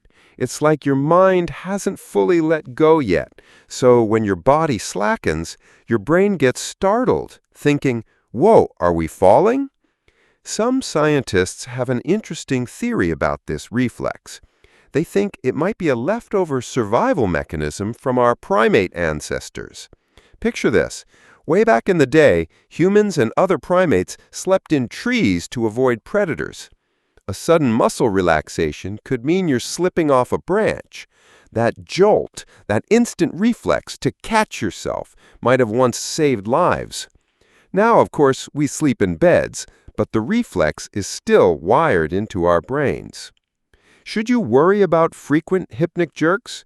Not really, unless they're happening constantly and disrupting your sleep. In most cases, they're just a sign your body is adjusting to rest. If it's happening a lot, it's usually because of lifestyle factors: too much caffeine, late-night screen time, high stress, or irregular sleep schedules. Here's something funny. Hypnic jerks don't just feel like falling. They sometimes make you kick, flail, or even make a noise as you wake up. Ever been on a plane or bus, dozing off, and suddenly jerked awake like you just tripped over nothing? Yeah, that's a hypnic jerk embarrassing you in public. Don't worry, everyone's been there. What can you do to reduce them? Relaxation before bed is key. stretch, do some light breathing exercises, and cut back on caffeine in the afternoon. Avoid intense workouts or scrolling through stressful news right before bed. Basically, give your nervous system a chance to calm down so it doesn't freak out when you start to drift off. The next time it happens, don't panic. Remember, it's just your brain misinterpreting signals. You're not falling, you're not dying, you're just transitioning from wakefulness to dreamland in the most dramatic way possible. And let's be honest, isn't it kind of fascinating? Your body is so finely tuned that even the smallest misfire can create this vivid roller coaster-like sensation. It's like your own personal amusement park ride, one that's free and completely safe, even if it startles you. The bottom line, that falling feeling when you're waking up or drifting to sleep isn't a neurological crisis. It's just a harmless, if slightly annoying, brain reflex. The best thing you can do is laugh it off, adjust your pillow, and let yourself fall back into real sleep. No cliffs involved. Sharks. When you think of sharks, what's the first image that pops into your mind? Probably something straight out of Jaws, right? A giant, menacing predator with rows of razor-sharp teeth, circling just beneath the waves, waiting to strike. Movies, documentaries, and even the news have made sharks look like cold-blooded, human-hunting machines. But here's the real shocker. Sharks aren't nearly as dangerous as you think. In fact, vending machines, yes, those snack-filled, coin-eating machines, kill more people every year than sharks do. Let that sink in for a moment. Statistically, your chance of dying from a shark attack is less than 1 in 4 million. But vending machines? They claim about 10 to 13 lives each year, usually because someone shakes one too hard, trying to free a candy bar, and the machine tips over. That's right, your favorite bag of chips has a better chance of taking you out than a shark does. So why are sharks so misunderstood? It's mostly because of how they're portrayed. The truth is, most shark species have absolutely no interest in humans. Of the 500-plus species of sharks in the world, only about a dozen are ever involved in attacks on people. And even then, the attacks are usually accidental. When a shark bites a human, it's often a case of mistaken identity. The shark thinks you're a seal or a fish, takes a test bite, realizes you're not dinner, and swims away. Imagine it from the shark's perspective. You're surfing, and your board's silhouette from below looks exactly like a seal, one of their favorite meals. The shark comes in for a taste, realizes, "Ew, this isn't what I ordered," and leaves. Unfortunately, that one test bite can be serious because of their sharp teeth, but the shark wasn't targeting you as prey. You just happened to look like something on their menu. Here's something wild. Sharks actually help keep ocean ecosystems balanced. They're apex predators, which means they control the populations of other marine animals, keeping everything in check. Without sharks, the ocean food chain would collapse, and we'd see a ripple effect that would even impact human food sources. So while we fear them, we actually need them. But why do we fear sharks so much if they rarely attack? It's all about psychology. Humans are naturally afraid of what they can't see or control. The ocean is already mysterious and intimidating, and the idea of something lurking under the water plays on our primal fears. Add in decades of shark attack headlines and Hollywood movies, and boom, sharks become the ultimate villain. Let's talk numbers for a second. Each year, there are around 70 to 100 unprovoked shark attacks worldwide. Out of those, only about 5 are fatal. Compare that to car accidents, lightning strikes, or even dog attacks, and sharks barely register as a threat. You're more likely to be killed by a cow. Yes, a cow. Cows kill about 20 people each year, by the way. Who knew grazing animals could be so dangerous? Even surfers and divers, the people most often in shark habitats, rarely have encounters. Most of them spend years in the water without ever seeing a shark up close, and when they do, the sharks usually swim away. Humans aren't worth the effort. We're bony, low in fat, and not nearly as tasty as seals or fish. What's even more tragic, while we fear sharks, they have way more to fear from us. Humans kill an estimated 100 million sharks every year, mostly due to fishing, bycatch, and the cruel shark fin trade. Some species are now endangered because of this. So if anything, sharks should be afraid of us, not the other way around. But let's be honest, sharks do look scary. Those teeth, those eyes, the way they silently glide through the water, it's the perfect nightmare fuel. But here's the thing. Fear doesn't always match reality. Most shark species are completely harmless to humans. Whale sharks, for example, are gentle giants that filter plankton. They don't even have teeth sharp enough to hurt you. Nurse sharks and leopard sharks are also generally peaceful and avoid human interaction altogether. Have you ever seen a shark up close at an aquarium? They're fascinating, powerful, sleek, and ancient. Sharks have been around for over 400 million years, long before dinosaurs, and they've barely changed. Why? Because their design is perfect for survival. But perfect predator doesn't mean relentless human killer. It just means they're really good at what they do. Hunting fish, not people. And let's bust another myth. Sharks don't stalk beaches waiting for swimmers. Most shark attacks happen in shallow waters because that's where fish and seals hang out. Humans just happen to be in the wrong place at the wrong time. But in the grand scheme of things, sharks actively avoid us. We're too noisy, too weird, and not on their natural menu. Want to avoid even the slim chance of a shark encounter? It's easy. Stay out of the water at dawn or dusk when sharks feed. Don't swim near schools of fish or seal colonies. And avoid wearing shiny jewelry that looks like fish scales. That's it. No need for fear or paranoia. In fact, many shark encounters are peaceful. Divers often report that sharks are curious but not aggressive. Some even describe swimming alongside them as a calming, awe-inspiring experience, like being in the presence of something wild and ancient that doesn't see you as a threat. So why bring up vending machines? Because it's the perfect reminder of how skewed our fears can be. Vending machines, which just stand there silently, kill more people by falling over than sharks do by attacking. Think about that the next time you're worried about the ocean. Statistically, you're in more danger at the office snack corner than in the sea.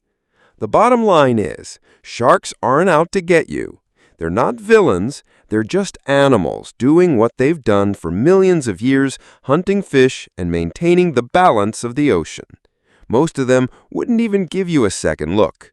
So the next time you hear dramatic music while swimming at the beach, remember, the scariest thing nearby is probably sunburn, not a shark.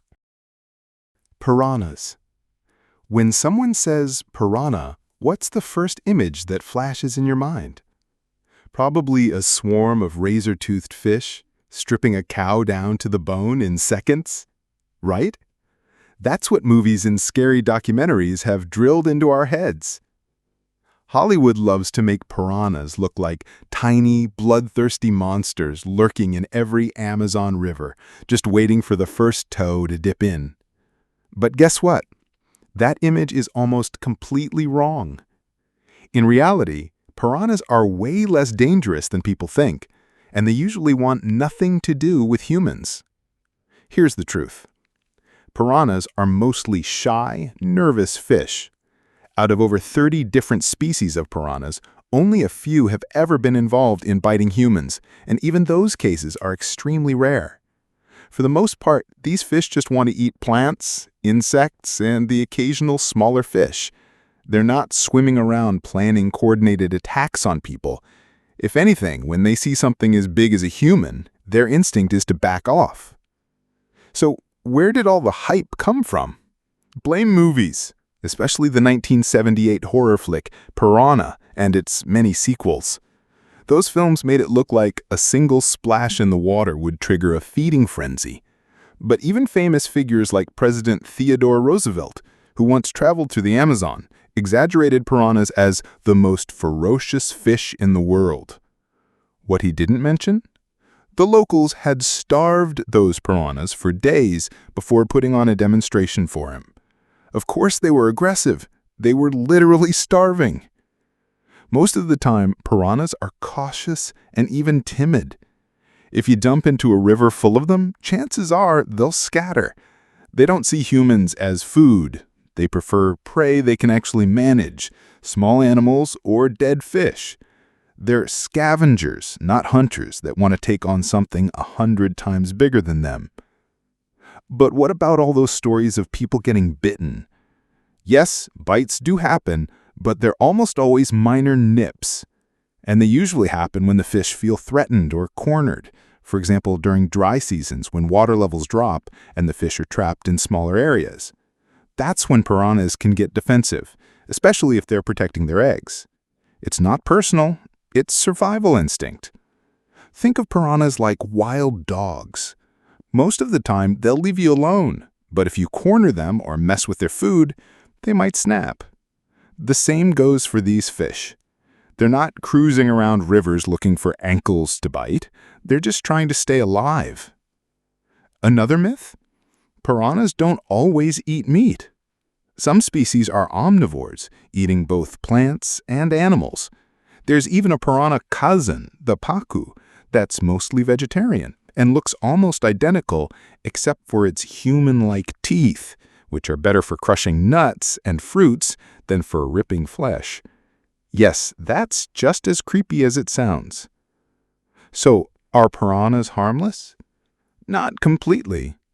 You wouldn't want to splash around in a river full of hungry, stressed piranhas during a drought. But in normal conditions, they're no more dangerous than most wild fish. In fact, locals in South America swim in piranha-filled waters all the time without incident. Some even catch them for dinner. And yes, piranhas are considered a delicacy in some areas. Want a fun fact? Humans are far more dangerous to piranhas than they are to us.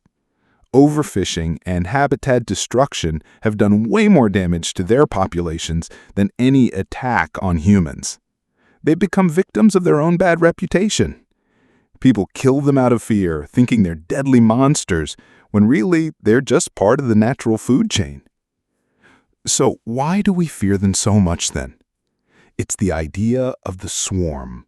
Seeing hundreds of small, sharp-toothed fish swimming together triggers our fear of being outnumbered. It's a primal fear. We imagine them attacking in packs like a horror movie. But in reality, that feeding frenzy behavior only happens when there's already blood in the water and food around. They don't swarm to attack people out of nowhere. There's also something about their look that adds to the fear factor. Those triangular teeth, perfectly designed like tiny razor blades, look like they could shred anything. And yes, piranha bites are strong. Their jaw strength is impressive for their size. But again, they use that power mostly for cracking shells and tearing into smaller prey, not for attacking humans. If you ever visit the Amazon and see piranhas, here's what you should know. Stay calm. Don't thrash around in the water like a dying animal. That's what triggers curiosity. And definitely don't bring raw meat or food scraps into the water. That's just asking for trouble. Otherwise, you're perfectly safe to swim near them. In fact, locals do it all the time, laughing at the deadly piranha stories told to tourists. Here's something ironic. Piranhas are more scared of humans than we are of them. The vibrations from splashing, shouting, or swimming often send them darting away. They'd rather stay hidden in the river plants than risk coming close to something so big and unpredictable. And let's not forget, piranhas are actually really important for the ecosystem. They clean rivers by eating dead or decaying fish, kind of like the ocean's scavenger sharks. Without them, the waters would be full of rotting fish and disease. They're not just killers, they're nature's cleanup crew. The bottom line, piranhas are nowhere near as dangerous as pop culture makes them out to be. Attacks on humans are rare, and when they happen, they're usually just a single bite, not the bone-stripping horror scene you've been told about. If you're ever face-to-face with one, remember, it's probably more scared of you than you are of it. Touching a mushroom in the wild. When you see a wild mushroom in the forest, what's your first thought? Probably something like, "That looks poisonous. Don't even touch it." Movies, survival shows, and horror stories have made us think that wild mushrooms are toxic death traps that can harm you just by brushing against them. But here's the reality. For the vast majority of mushrooms, touching them is completely harmless. That's right. Unless you're planning to eat them, you're safe to pick one up, feel its texture, or examine it up close. So why do people think touching a mushroom can poison you? It's because we've been taught, for good reason, that some mushrooms are extremely toxic when eaten. And yes, a few species, like the death cap mushroom, can be deadly if ingested. But the toxins that make these mushrooms dangerous are not easily absorbed through your skin. They're designed to harm you when digested, not when handled. Your skin acts as a natural barrier, keeping most mushroom toxins from getting into your body. Think about it. Mushroom foragers around the world pick wild mushrooms all the time. They handle all kinds, including poisonous ones, as they collect samples for identification. Mycologists, scientists who study fungi, spend their entire careers touching wild mushrooms without gloves, and they're fine. The danger only comes if you accidentally eat one or rub your eyes or mouth after handling a toxic variety without washing your hands. But let's be clear, touching doesn't mean careless handling.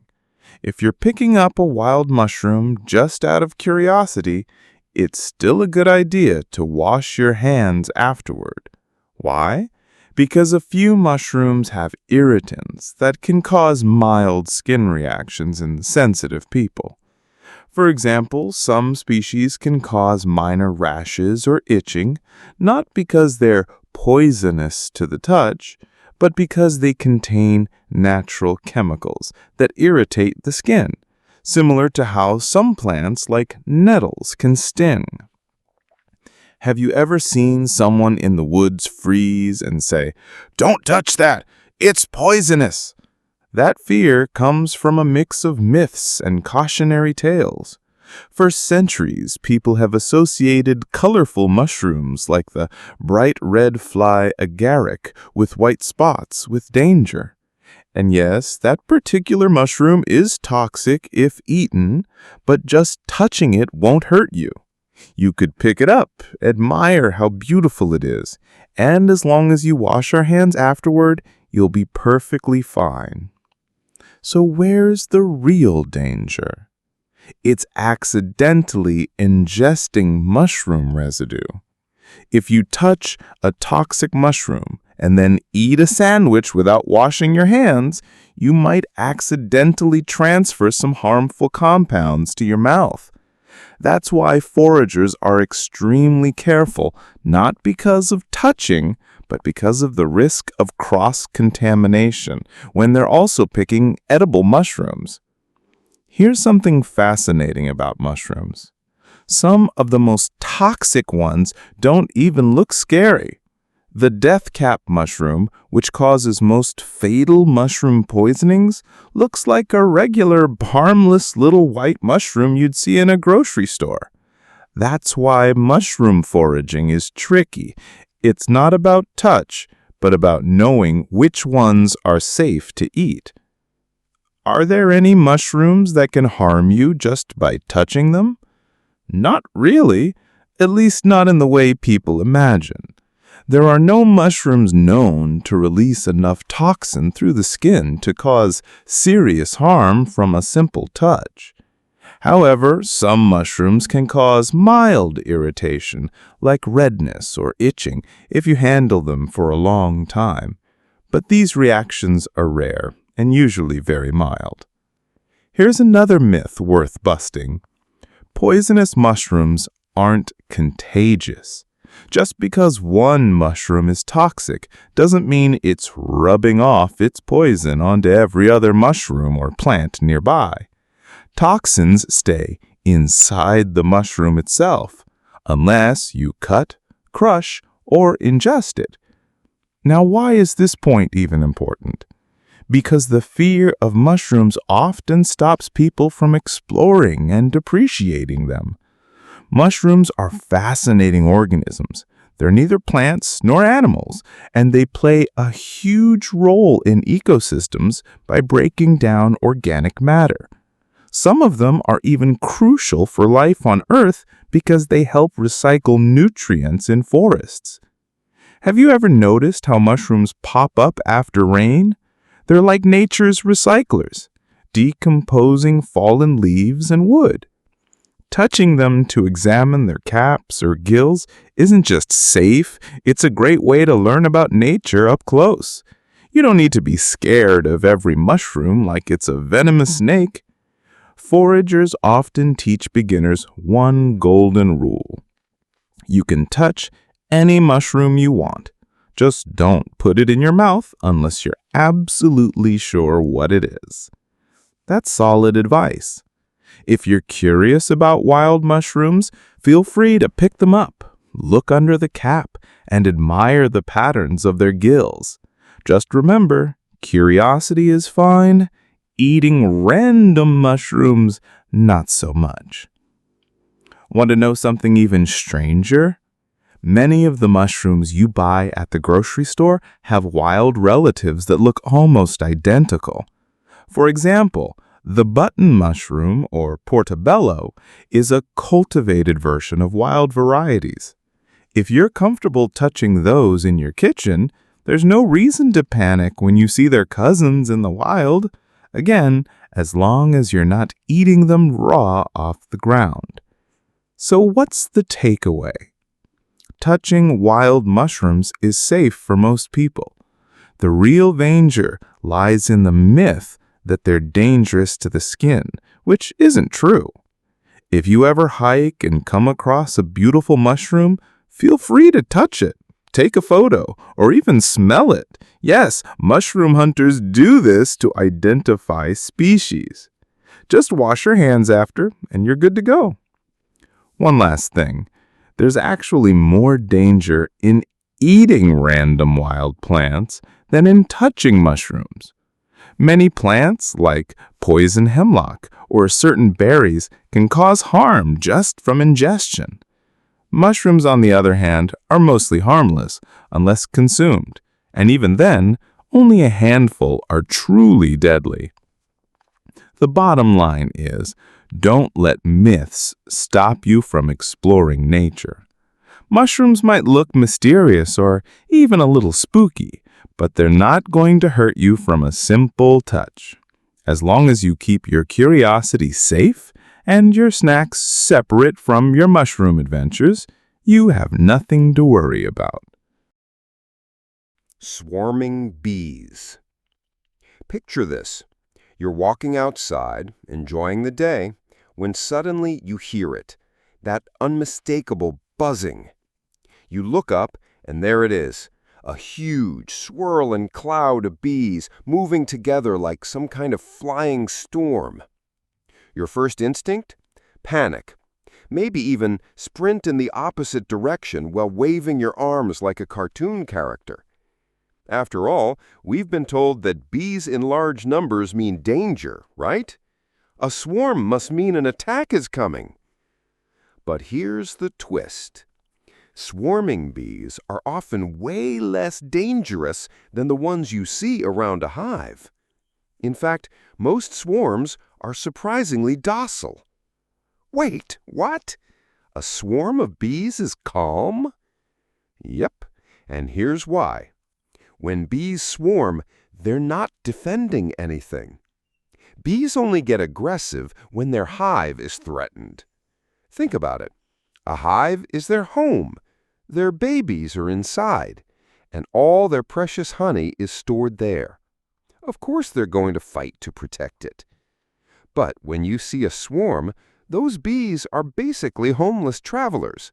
They've left the old hive, they don't have any honey to guard, and they're just looking for a new place to settle. That means they have no reason to sting you, unless you really, really annoy them.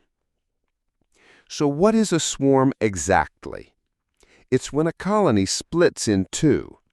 Usually this happens when the original hive gets too crowded. The old queen leaves with about half the worker bees to start a new colony somewhere else. As they search for the perfect new home, maybe a hollow tree or an empty log, they temporarily gather in a big cluster on a branch or fence post. This can look terrifying, like a giant ball of buzzing insects, but really, they're just chilling there while scout bees look for real estate. Here's a fun fact. Bees are actually at their most vulnerable during a swarm. They're carrying a ton of energy in the form of honey in their bellies, fuel for their long journey, which means they're less interested in stinging. A bee that stings loses its life, so unless they're protecting the hive, they avoid stinging at all costs. Think of swarming bees as being on vacation mode. They're too focused on finding their next home to pick a fight with you. So why do swarms freak us out so much? It's the sound. A few bees buzzing around a flower is cute, but the roar of thousands of wings in unison sounds like danger. Our brains are wired to fear swarming creatures, whether it's locusts, mosquitoes, or even birds. It taps into that primal run-for-your-life instinct. But the truth is, a swarm of bees in this state is way less likely to sting you than a single bee hovering near its hive. Want to know something cool? Beekeepers actually love swarms. To them, a swarm is the sign of a healthy, thriving colony. Many beekeepers even catch wild swarms and move them into new hives. It's like free bees. And because swarming bees are so calm, experienced beekeepers can literally scoop them up with their bare hands. You've probably seen those photos of people holding a big clump of bees like it's no big deal. That's because the bees aren't interested in attacking. But should you walk right into a swarm if you see one? Not exactly. While they're usually docile, they're still wild animals. If you start waving your arms, swatting, or trying to disturb them, you might get stung. The best move? Stay calm, give them some space, and they'll move on within a day or two once they find a new home. Swarms are temporary. They're not setting up camp forever. Here's a myth worth busting. Many people confuse swarms with killer bees or aggressive attacks. But a swarm isn't out for revenge. It's not a sign that bees have gone wild. It's just part of their natural life cycle. Even Africanized honeybees, which have a reputation for being aggressive, are calmer during swarming because they're not protecting a hive. Did you know bees almost never sting when they're swarming? Studies show that the risk of stings during swarms is minimal compared to when you're near an active hive. In fact, most bee stings people get are from accidentally stepping on a bee in the grass or swatting at one near a flower, not from these big clouds of bees. And let's take a moment to appreciate how organized swarms are. It's not chaos, it's teamwork. Thousands of bees move together in perfect coordination, following the queen while scout bees search for the perfect new location. It's like watching a tiny buzzing army on the move, but one that's completely uninterested in humans. Still nervous? Here's a perspective check. Bees, even when they're not swarming, are far less dangerous than people think. They don't sting for fun. It's literally a last resort for them because stinging means death. A bee would rather fly away than waste its life on something that's not a threat to its colony. So a swarm, which has nothing to protect, is even less motivated to sting you. Bees are also vital to life as we know it. Without them, pollination wouldn't happen on the scale we need for our food supply. Every time you see a swarm, instead of fear, you might want to think, wow, that's a super organized group of little workers keeping our planet alive. It's actually kind of amazing when you think about it. Here's what you can do if you see a swarm near your home. Don't panic, don't spray them with chemicals, and definitely don't try to knock them down. Call a local beekeeper or pest control expert who relocates bees safely. Most of the time, they'll collect the swarm for free because it's valuable to them. The bottom line is, swarming bees are way less dangerous than you think. They're not on a mission to attack humans. They're simply moving house. As long as you give them a bit of space, they'll leave you alone. So the next time you see that swirling cloud of bees, remember, it's not a horror scene.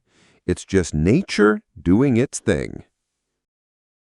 Wolves howling nearby.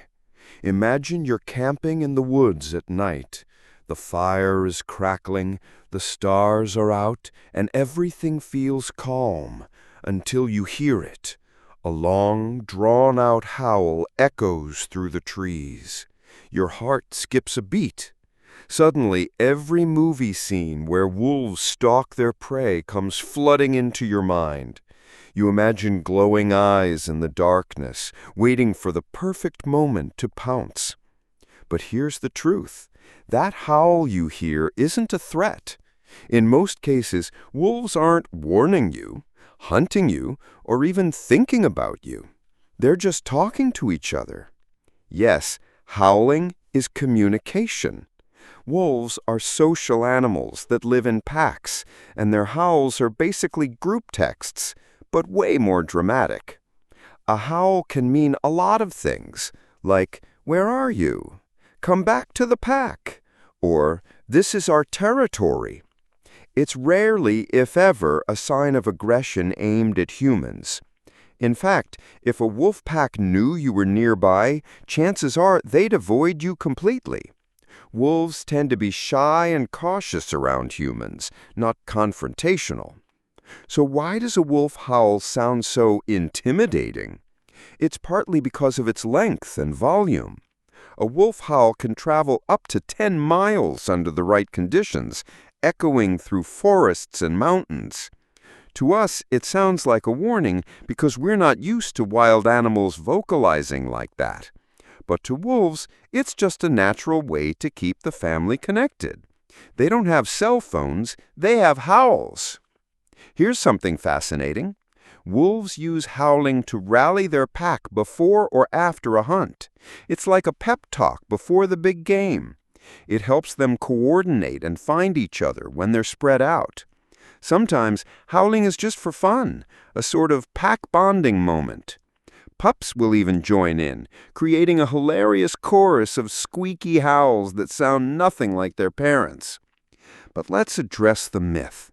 The idea that a wolf howl means you're being hunted is pure Hollywood fiction. Movies and fairy tales like The Grey or Little Red Riding Hood have painted wolves as villains, making us believe that a single howl is the prelude to an attack. In reality, wolf attacks on humans are incredibly rare. You're far more likely to be hurt by a stray dog than by a wild wolf. Wolves avoid humans whenever possible. We're simply not on their menu. Have you ever noticed that wolves howl more during the night? That's not because they're plotting anything sinister. It's just that sound travels farther in the cool night air. Wolves are active at night. They're crepuscular, meaning they're most active at dawn and dusk. So howling fits their schedule. It's like us making phone calls after work hours. Some people think wolves howl at the moon. That's another myth. Wolves don't care about the moon. They just raise their heads when they howl because it helps the sound travel farther. It's all about acoustics, not lunar worship. But it does make for a cool image, doesn't it? A wolf silhouetted by a full moon, howling into the night sky. It's iconic, even if it's not the real reason behind the pose. So what should you do if you hear wolves howling while you're camping? Honestly, nothing. Stay calm, enjoy the sound, and maybe even appreciate how rare it is.